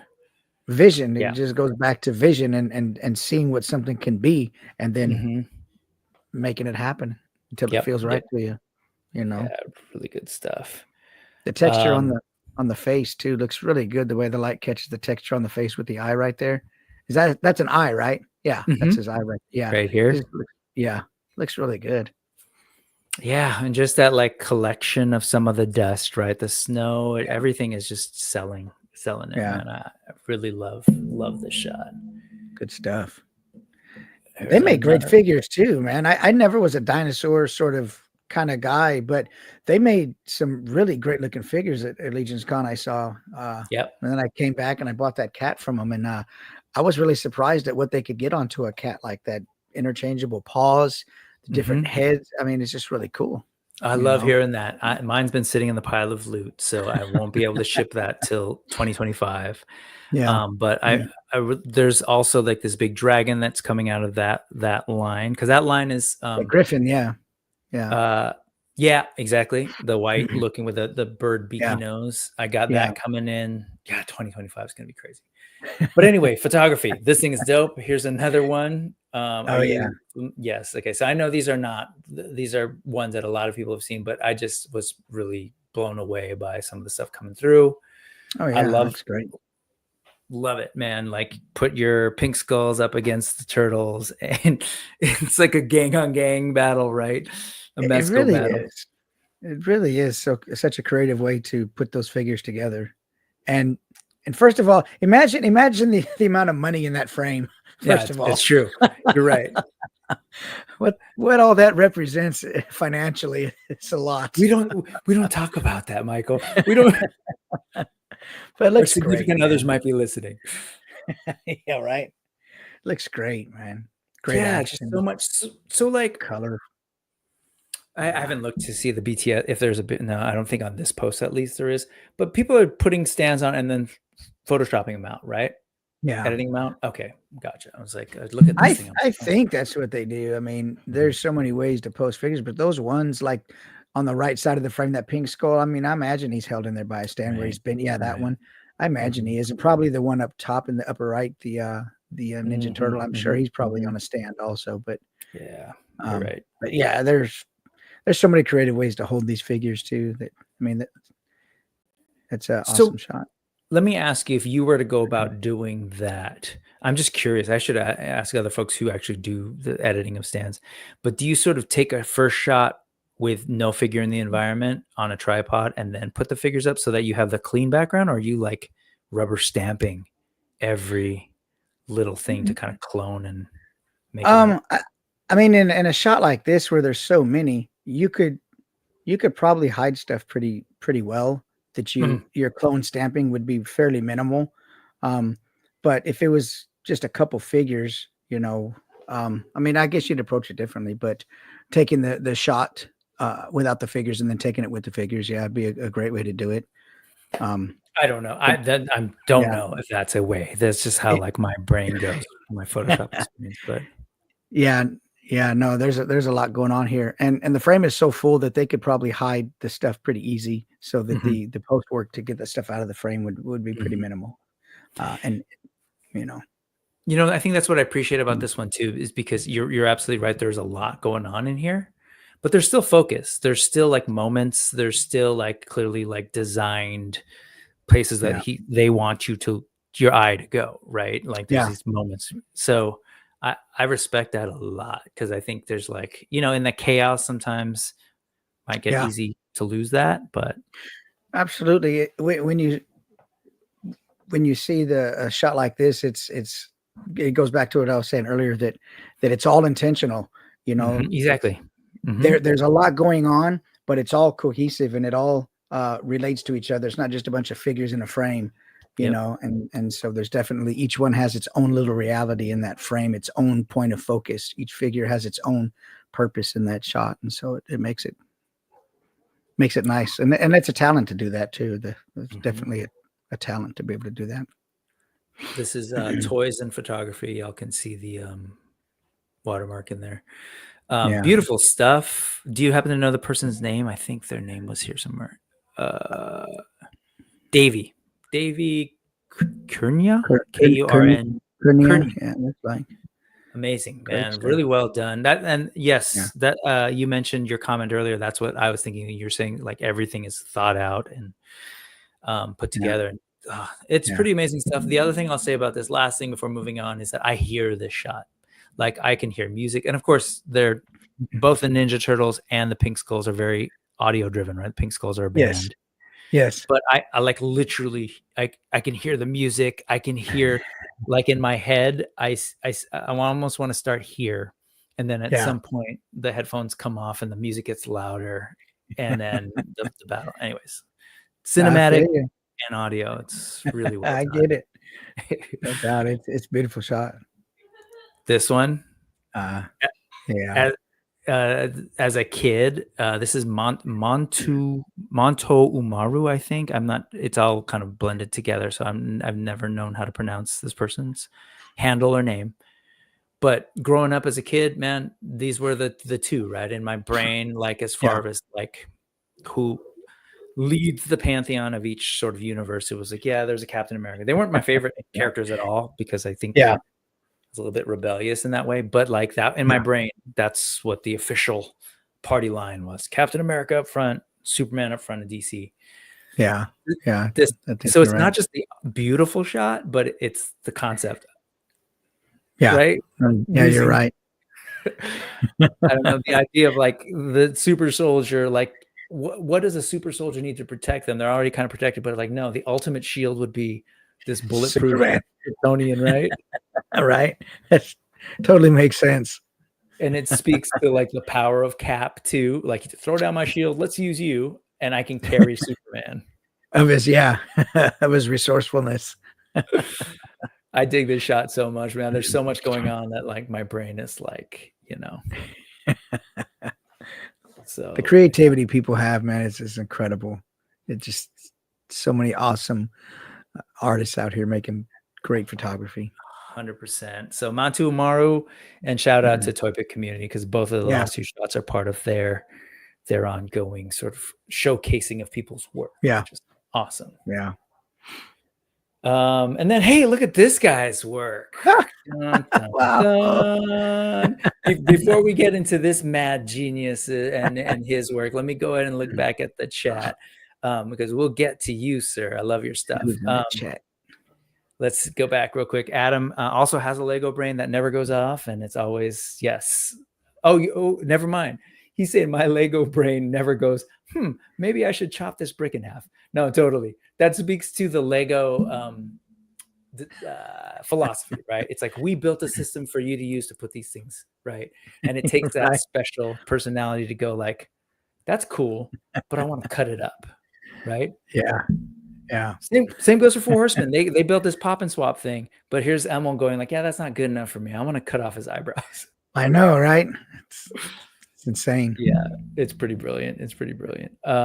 No Chewing. Speaking of Toy Pick Community, what's going on, man? Thank you so much for coming through. What's up, No Chewing? Good to see you. 78 points. There's another guy. Both those guys were at Legion's. Which is awesome. So happy to meet guy. them. Yeah, 78 points. Great guy too, man. You're a classiest class act. If you say so, man. If you say so, thank you. Speaking of, here's another one that was there. Super creative guy, man. This guy's amazing. It's just him and you, man. You guys feel like y'all do it all. Machu Toy, what's going on, man? Machu. Yeah. Oh man, I'm super happy that y'all stopped in. That's rad. And so nice. Yes. I'm gonna butcher the name again. Is it Mount? I feel like there's letters missing there. 78. But yes, has been absolutely been on a tear. Was this the Superman Cap team up, Andrew? I'm assuming. Probably so. Yeah. Yeah. Can't not like that one. That one's it was conceptually everything beautiful. Yeah. All right. So we're here now, man, and let's talk about what's up, because we're gonna focus on this guy for a little bit. Insightful Imagery, Michael Duggar. We'll start with photos, because you've kind of talked about your photos here and there and you set up and all that.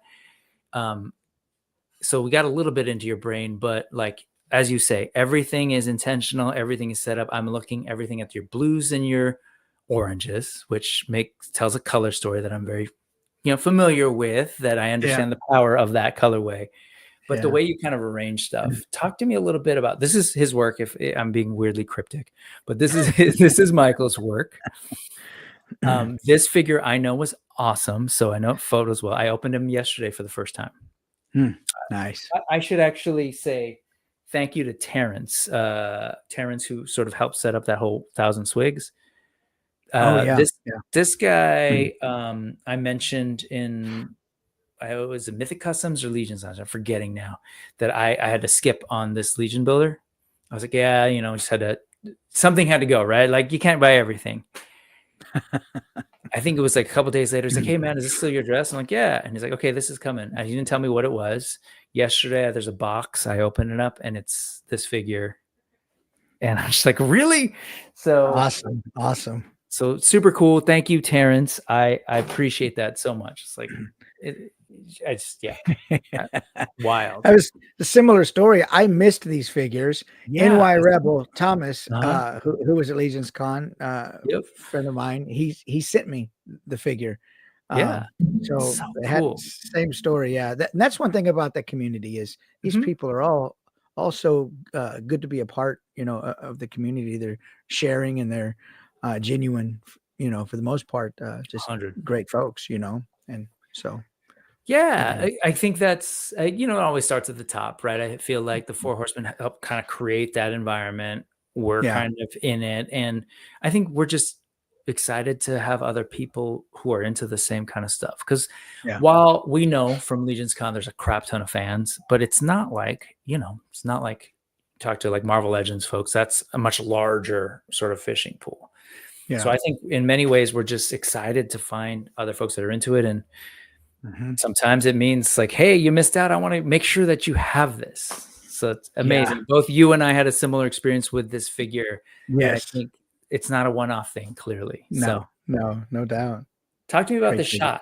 So did you open it like right away? You're like, I see something, or how do you get to this shot? So I don't honestly know. I'll set a figure up, and so I had just made these trees, and I wanted to incorporate some trees in a shot. So I set the figure in the middle of a pile of dirt on the table, put a couple trees behind him after I got a pose down that I thought was sort of action and sort of like this screaming skull. Once I got the pose down, and the nice thing about these guys is they stand up on their own unless you're doing some crazy pose. But they stand up on their own so nice. So once I got a pose that I liked, I just sort of built a set around him, and it's really just a couple trees placed with the red light or the orange light right behind him, and some light off to camera left and right. It just I just set him up first, and that was it. You've got your blue light kind of coming from up top. Yeah, it's a blue light and a softbox on top. Or it actually is a flash on top, and then there's a blue RGB Lume Cube panel under that.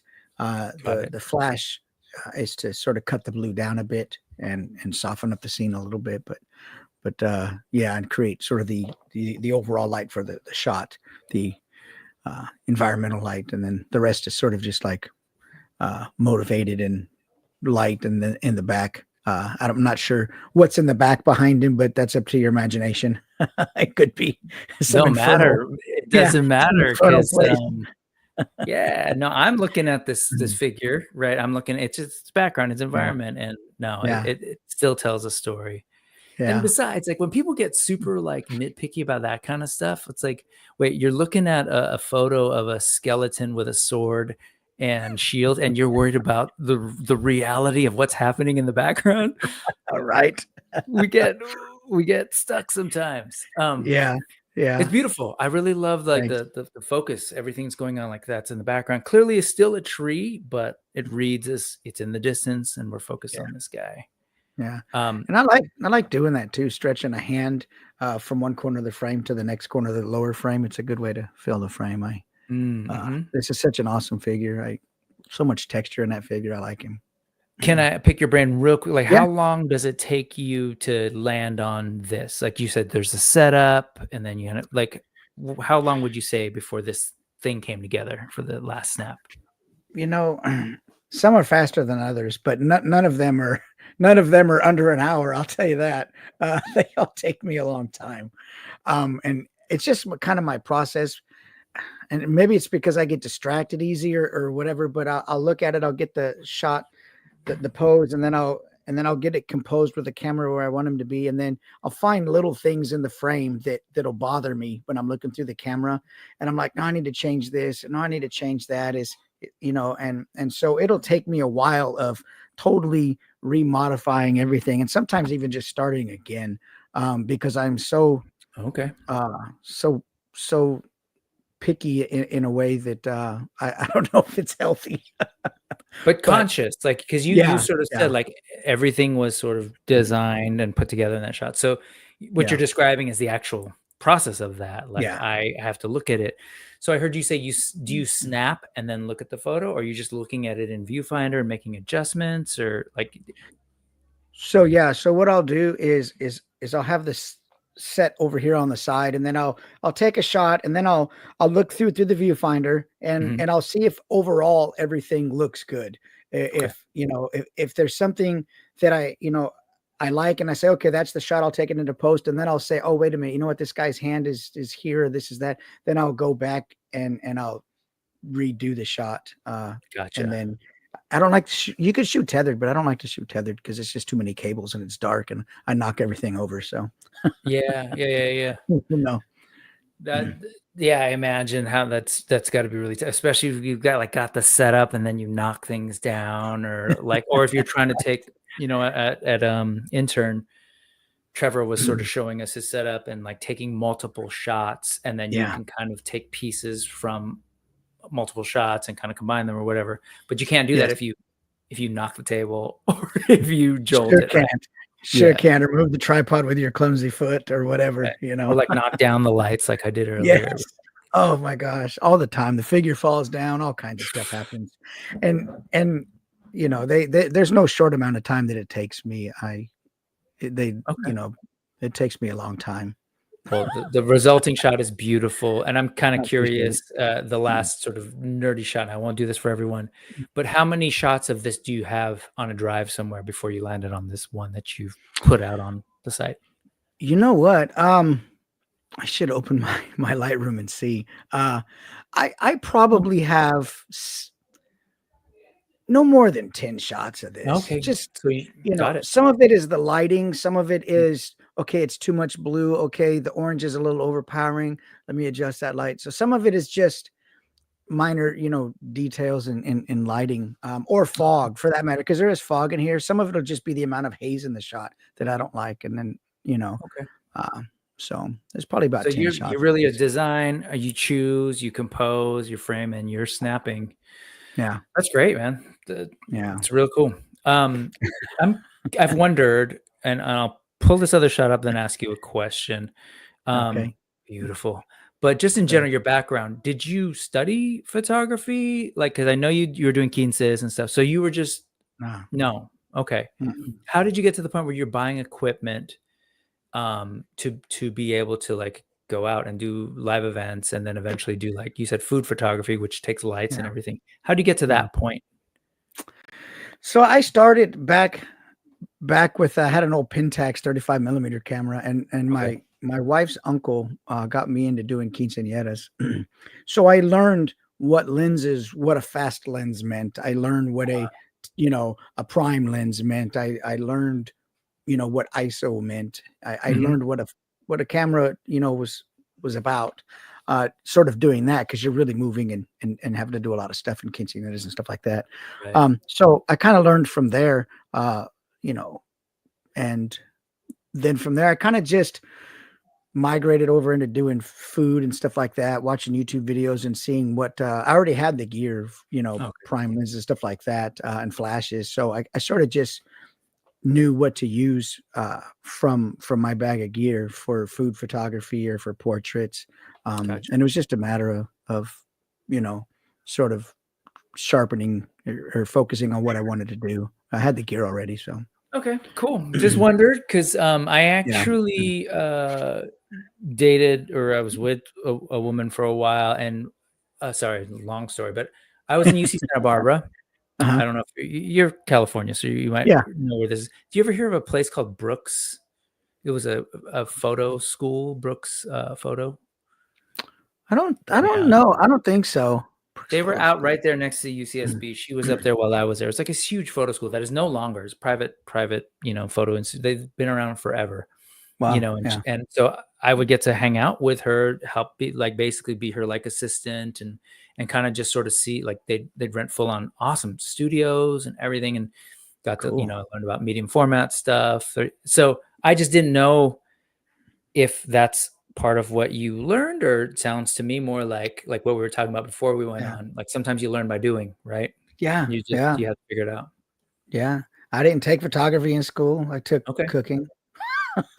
So, you know. Okay. Well, it's cool. This thing, the reason I ask is because this shot, man, it's like, again, there's playing with the foreground, background stuff. Like your composition is on point. But so I didn't know if it was studied or what. So, I mean, formally studied or informally studied. I just move around till it looks and feels good to me. I mean, that. And I take the time to explore a bit, and sometimes I take too much time, and then I just don't get anything done. So, but that's kind of my process. Well, it's a great shot, and even the setup, right? So, like, aside from the figure itself, because I know you make accessories, right? But just the way that these things would interact with each other in real life, right? The weight of that wood and the bending and all of that stuff. It's cool. Like it's super smart. A lot of really smart things going on here. Appreciate that. Yeah, that's a great figure too, man. I don't think you could take a bad photo of that guy. He's pretty awesome. Yeah. Cool stuff, man. I love it. And then let's see. What is it? It's Junkyard Joe. Joe. Yes. Yeah. And I know it's not a junkyard, but there's something very appropriate about the way you've chosen this. So yeah, thanks. Yeah. Yeah. God, I love this, man. I love the old noir, like classic, the Dick Tracy stuff, but you kind of go into it. That that background is a screen? Yeah, it's a digital. Yeah. It's Adobe stock. Amazing how that stuff all works. Yeah. If you were to publish this photo, how does that work with Adobe stock? You have to, do they make these things now with that in mind for people to use in this way, or? I don't know. So you have a subscription to Adobe stock, and I just that's your license. Get through there, and I think I get 10 credits or images a month that I can download and license. I don't normally use as much of this of an Adobe stock image in a background, but I kind of get out here. But so you do purchase them, but well, it's well chosen because there's like, even though like it's a screen, so it's really bright. The way that you're treating this like light on him, like I could see that this immediate foreground is dark and that there's some other big overhead light behind it. So it works. Thanks. So earlier when you're looking at that Mezco Ninja Turtles thing and you made the comment about the expensive figures, this from firsthand experience, I guess, right? Right. Yeah. These they cost. Yeah. No doubt. See, great figures though. These are great. Yeah, and like they're selling you all the different hands and faces, and you totally take advantage of it. It's really great. Yeah, thanks. Yeah. It's no different than like working with an actor or model, right? You're like, I need you to look angry. Oh, here, let me pop this head on you. Or pop this head on, and there it is. They make it easy. Yeah, it's really cool, man. Great stuff. Thanks. Did you study art at all to kind of know like visuals and layout? Nope. I didn't study anything. Everything I've done with as far as photography goes has just been when I used to drive truck cross country. I used to get out with the old accident. They used to give you what's called an accident camera in case you got into an accident. You had this really high speed, like 1600 ISO built-in flash cardboard box camera. I used to take that out across, like old abandoned towns in Nevada and stuff, and just take pictures. You just walk through the desert taking pictures. And then from there, I sort of just bought, you know, a regular 35 millimeter camera and started doing it. And I just, you know, I never took anything formally. Wow. I just kind of just what looks good to me, you know. You've got a great eye and clearly the like technical chops to pull it all off, man. It's good. It's great. Thanks. That's not good. It's beyond good. I'm a fan. This stuff too, working in black and white, right? Grayscale, like getting those like deep blacks and those bright highlights. Yeah. That's another great figure there too. That's it. Frankenstein figure is awesome. Well, that's it, right? Like a lot of it too is that these toys, as you've brought up as we were looking at toys, like the level of detail and what you can do is there. But I'm curious, have you ever challenged yourself to get something that was like not the most visually sort of like detailed thing and see what you could do with it? It's a good idea. I see.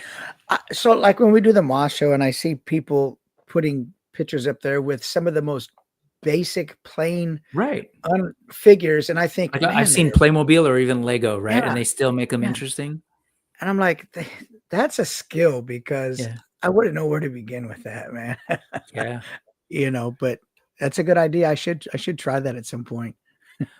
Well, even like, so again, there's the photo and the lighting and all that, but then there's this setup. So like there's a story being told here, and it says, you know, you're in your caption, I believe we are all just bits and pieces trying to come to terms with being whatever we are can be difficult.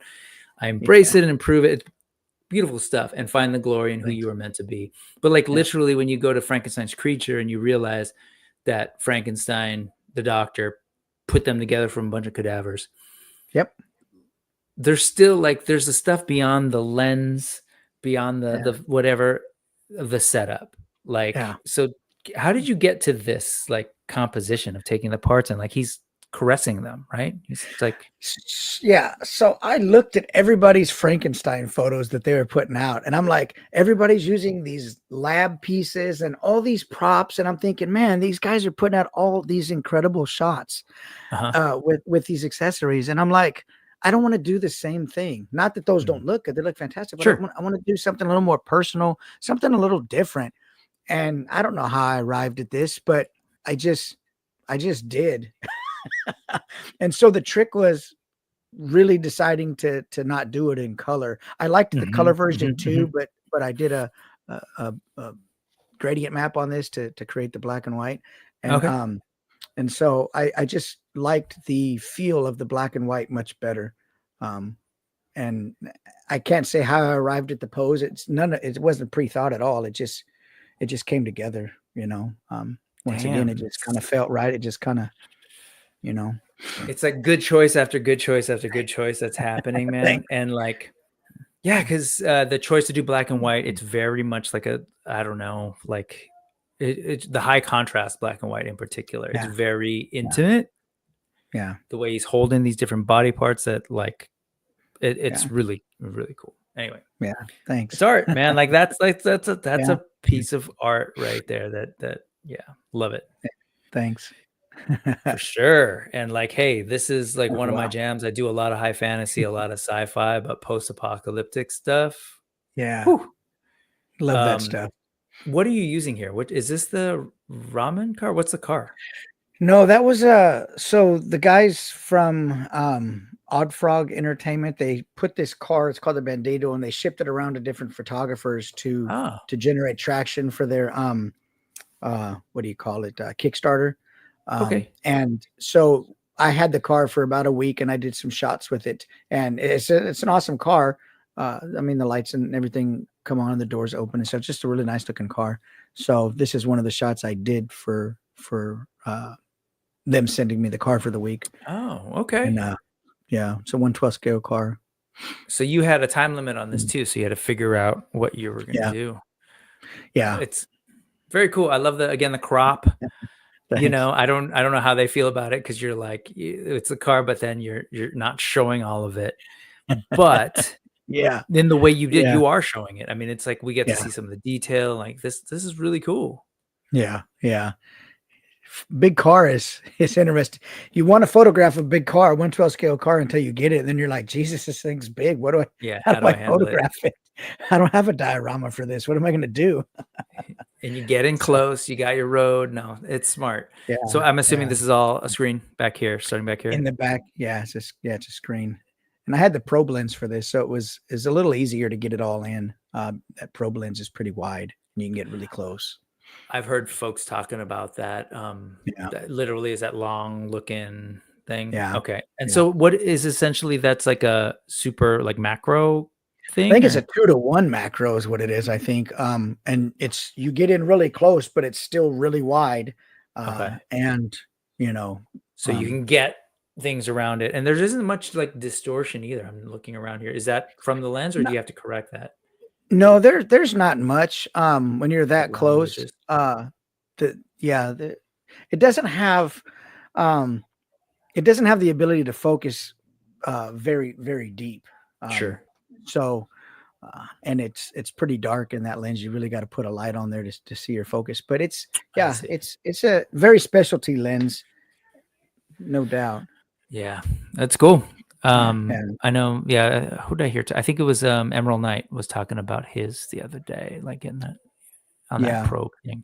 Quite a few people have it. It's definitely.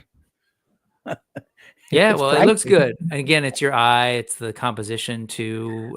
So are you saying this was all in frame or did you crop this after the fact or did you crop it? No, that was like that in the frame. Yeah. Damn.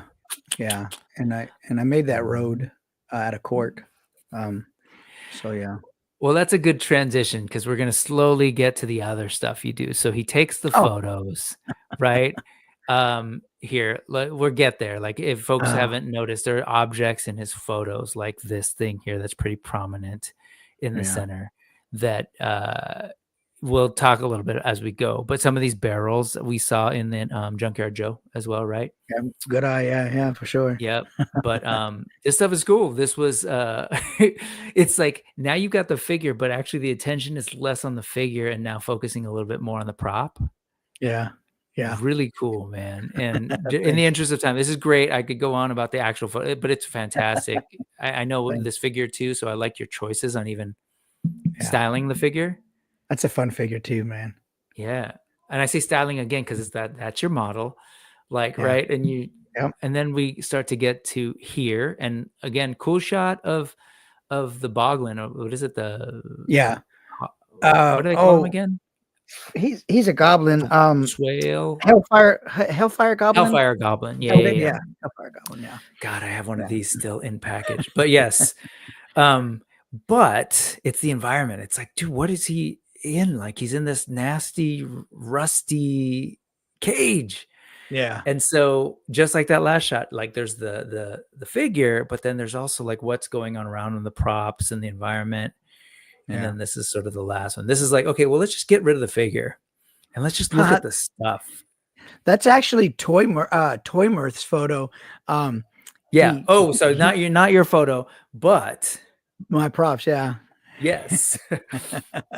No so doubt. like, I just want you to think about that because you're here, you're taking photos and then slowly in your photos, you're like focusing on the objects. And then now other photographers like, no, dude, we can just look at your stuff. Cause it's like, it's beautiful. So can you shout out the stuff in here that is yours? I know the Dio is somebody else's, but what objects? So the bookcase in the back, the alchemist cabinet is mine. The potion bottle on the table, the table itself is mine. The chair is mine. And that's all that's mine in there. Yeah. Sorry, that's all. But I'm just saying, like, so I wanted that to sink in for everybody watching. Like, again, we looked at these awesome toys. And so, yes, these are toys. They're props, right? You're making this stuff. You're making this stuff from scratch. Yeah. How do you go to this? Is this literally like I've imagined? I've never heard you talk about it, but is it because like, oh, I need this thing for this photo, so I'm going to make it? Like, how do you get to the place where you're starting to make your own accessories and props for your photos? Well, I mean, as far, you always need chairs, and chairs that fit figures, because sometimes you'll get a chair and it'll fit one figure, but it won't fit another figure. And so like in Mythic Legions, I really like the Knights and the Dark Templars and stuff like that. And there's no, the average chair isn't going to fit them. So I made this chair specifically to fit the Dark Templar. And so some things do arrive at, comes about as me having a need for it in a photo. But then other things come about as just thinking it'd be a cool prop to have. And I know there's a lot of people who think like me and would like the same type of stuff. So, but, yeah, I guess that's true. You kind of know the customers, know, like what they want and what they need. I will say you also know the level of detail that's needed, right? So you were talking about figures earlier as we're looking, you're like, man, look at all that detail. So now you're crafting this stuff and you're putting that in, man. It's pretty amazing. Yeah, thanks. I appreciate it. No, so this is the stuff that this guy brought to Legions Con. And so we're going to show you, people have seen this because I did show a lot of these kinds of things, so I won't spend too much time on them. But I also appreciate the process stuff and showing like all the work that you do both on Instagram and YouTube. Yeah. But there's your table, there's the stools. Yes. Like it's amazing stuff. So did you always start with 3D printed 3D stuff, or did you ever start with foam and like putting stuff together? I started with foam, but here's the thing. People make great stuff out of foam. There's people who can make chairs and tables and all that out of foam. I cannot. Okay. I can make a brick wall. I can make a floor. Sure. But so a lot of these things I never even attempted to make, and they just weren't in my photos when I first started doing photography because I couldn't make those things out of foam. And so when I started doing 3D printing and modeling, I'm like, yeah, now I can make all the stuff that and make it look consistent, and make it look fairly realistic. And, and so, yeah, I can't make any of that. When you say consistent, meaning like consistent to your art style, or do you mean like I can make multiples of a thing? I can make multiples of it and it's all consistent and it looks the same. With minor variations, but so none of my quickly. Yeah. Oh, good. Oh no, it's like if I made a chair out of foam, I guarantee you it's gonna wobble. I'm gonna have one short leg because I'm just not that good. But when you 3D model it, it's all spot on. So here, so you've done the photography thing, and it sounds like you figured that stuff out by doing. Yeah. When did you start doing the 3D thing, and how long did that take you? So I just saw on my Facebook a memory that came up 3 years ago. I made a fire hydrant and it looked ridiculous. But I made a good 55-gallon drum. So I guess I said that to say that probably I've only been doing this maybe 4 years. Maybe 4 years. And not even consistently, because in the beginning, my 3D printer sat on the back wall for a good year because I just felt overwhelmed by what I needed to know to even use them to print somebody else's file. Okay. And it just was discouraging. And I'm like, just whatever. I wasted my money and I just let it sit on the back wall. And then, I kind of just said, you know what, man, I need to learn some of this and try to do some of it. And I buckled down and I bought some software that was, a bit pricey, but it encouraged me to use it now because this is just in your off time in the evenings. You're just learning and studying and working. Yeah, while I'm at work, I'm listening to videos. I'm letting all this stuff solidify in my mind, and in my off time, just really obsessing about trying to get it, get the basics down and dude, respect. You're super, like, I love that. I'm an educator, right? So I love seeing people learn. I really do. Yeah. And it's so cool that you're just like, you're driven, you've got these projects that you want to eventually do. So there's that motivation to want to figure it out. But like, I listen to it at work. I do like, that to me is gold. That's super impressive. Thanos thinks so too, right? All your stuff. Thanos. I appreciate it, man. super impressive. If folks are going to watch this like later on the replay, like please, like I let this guy know in the comments or reach out to him. Cause like this stuff is great. Even better if you're interested in this stuff. So a lot of this stuff is what I'm showing here is stuff that you brought to Legions Con, right? Yeah. So this stuff is all for sale, right? Yep. And so I'm all curious, year long. Yeah, well, that's what I was going to ask you. How did you do with the show? And then like, do you just have them available like throughout the year and you keep making more stuff? Like, what's the deal? Yeah. So when I do it for the show, I build up an inventory and then I ship it there. Um, and when people order throughout the year, as they order, I'll make it for that particular order. And so I'll make it, Gotcha. sort of, as it gets ordered. I don't Okay. really carry an inventory of a lot of stuff. I do have some stuff on inventory, but stuff like the bookcases and stuff, I'll just make it as they order because I've got a process where once it's printed, it doesn't take me long to complete this stuff. So I've kind of streamlined it as much as I can to get the orders out pretty quickly. So If they want to order, where do they go? so you can go to my Squarespace, which is insightfulimagery.com, or my Patreon, which is, I think it's Insightful Co. But you could just type in Insightful Imagery and look for the panda logo. Okay. All right. Yeah. So here is the, I don't know what window I'm on, but here. Oh yeah, there you go. And apparently there's monthly freebies that you can sign up for. So this is your site. Wow. Okay. Yeah. This is awesome, man. Thanks. He's my favorite goblin. Yeah. Oh, he's the best ever. I never thought I'd get him. And at Intern for a Day, they had a couple of like items that were available to people. Score, I'm sorry, man. I don't know if I did that again and rubbed the Intern for a Day thing Score, unintentionally in your face. Yeah. That's a score you got him. Yeah. But so they can order on insightfulimagery.com. And where did you say the Patreon? Well, Patreon, I give away free STL files. So like if you want that bookcase and you're a Patreon member and you 3D print, you can download the bookcase and print it yourself. So, oh my God, that's amazing. But I'm assuming that's just if I search Insightful Imagery. Okay, found Patreon. it. Yeah. And then Etsy, I think is it's Insightful CO on Patreon. But for $10 a month, you can dip in, download all my files, and then leave. Never talk to me again. And you've got bookcases and wagons and human cages and cauldrons and all kinds of cool props that you can download and print yourself. I don't know if Kenzo of Kenzo's Creation is still watching. If you are, I hope you saw this. Definitely check out this stuff. $10 a month. You go in, take a look at the stuff. Oh, wow. That's amazing. And then you said over on Etsy, if people search up Insightful Imagery, it should take them pretty. Yeah. Just look for the panda logo. Yeah. Good for you, man. Yeah. So this is great that you got just this whole little world and it's a year-round thing. It's not just Legions Con. Yeah. It's a year-round thing. Yeah. It's going well for you. You're happy with the way it's going? I am. Sometimes, you turn a thing into like work. It can kind of be a little less fun at times. It can be. And I'm not going to lie. I don't wake up and think, oh man, I got 5 orders I got to get out today. Yay.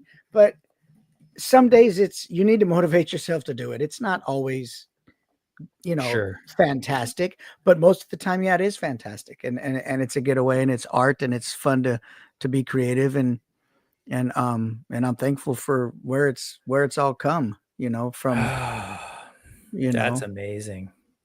Thanks. Yeah, man, great stuff. And this is what it's all about. I love to meet folks who are making things and doing things. And I want people to go check it out. A lot of us, I'm assuming, are toy collectors. So if you're interested in what you're seeing or just, inspired by this guy, like and want to support, oops, we saw that already. I've shown this before and I'll talk to you about that after.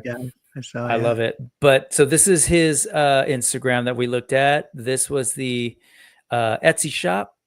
This is the Patreon. And then this is the shop. I'm just curious because I know how these things work. Is there a preferred way that's better for you that people order? Is it better to order from the site versus Etsy or? It's always better to order from my website because, Etsy, they take their chunk. Yeah, totally. You know how it works. Okay. Hope folks heard that. So check that out. And then there's not only that, like he has his YouTube channel. That it's got a ton of like great info. So you're saying, you listen to videos.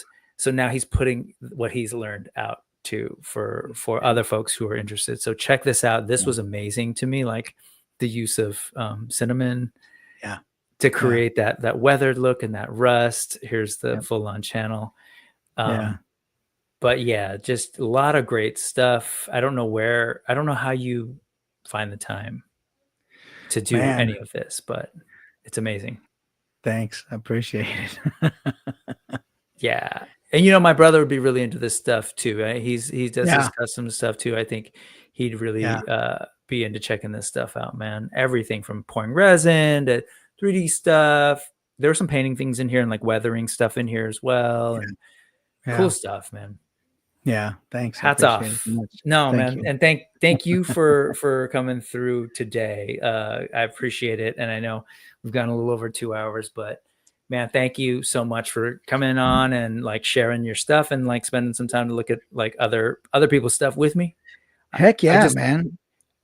I feel so bad when people say, "Do you know this thing?" And I'm like, no. So these shows help me learn more about stuff that I might like and that I could support. I love it because it helps me not feel so isolated. No, yeah. And at the end of the day too, I'm hoping like some of this stuff like might be pretty inspiring for you in terms of like, oh yeah, cups of goblin blood. What could I do with like, in terms of other accessories, and you do great stuff.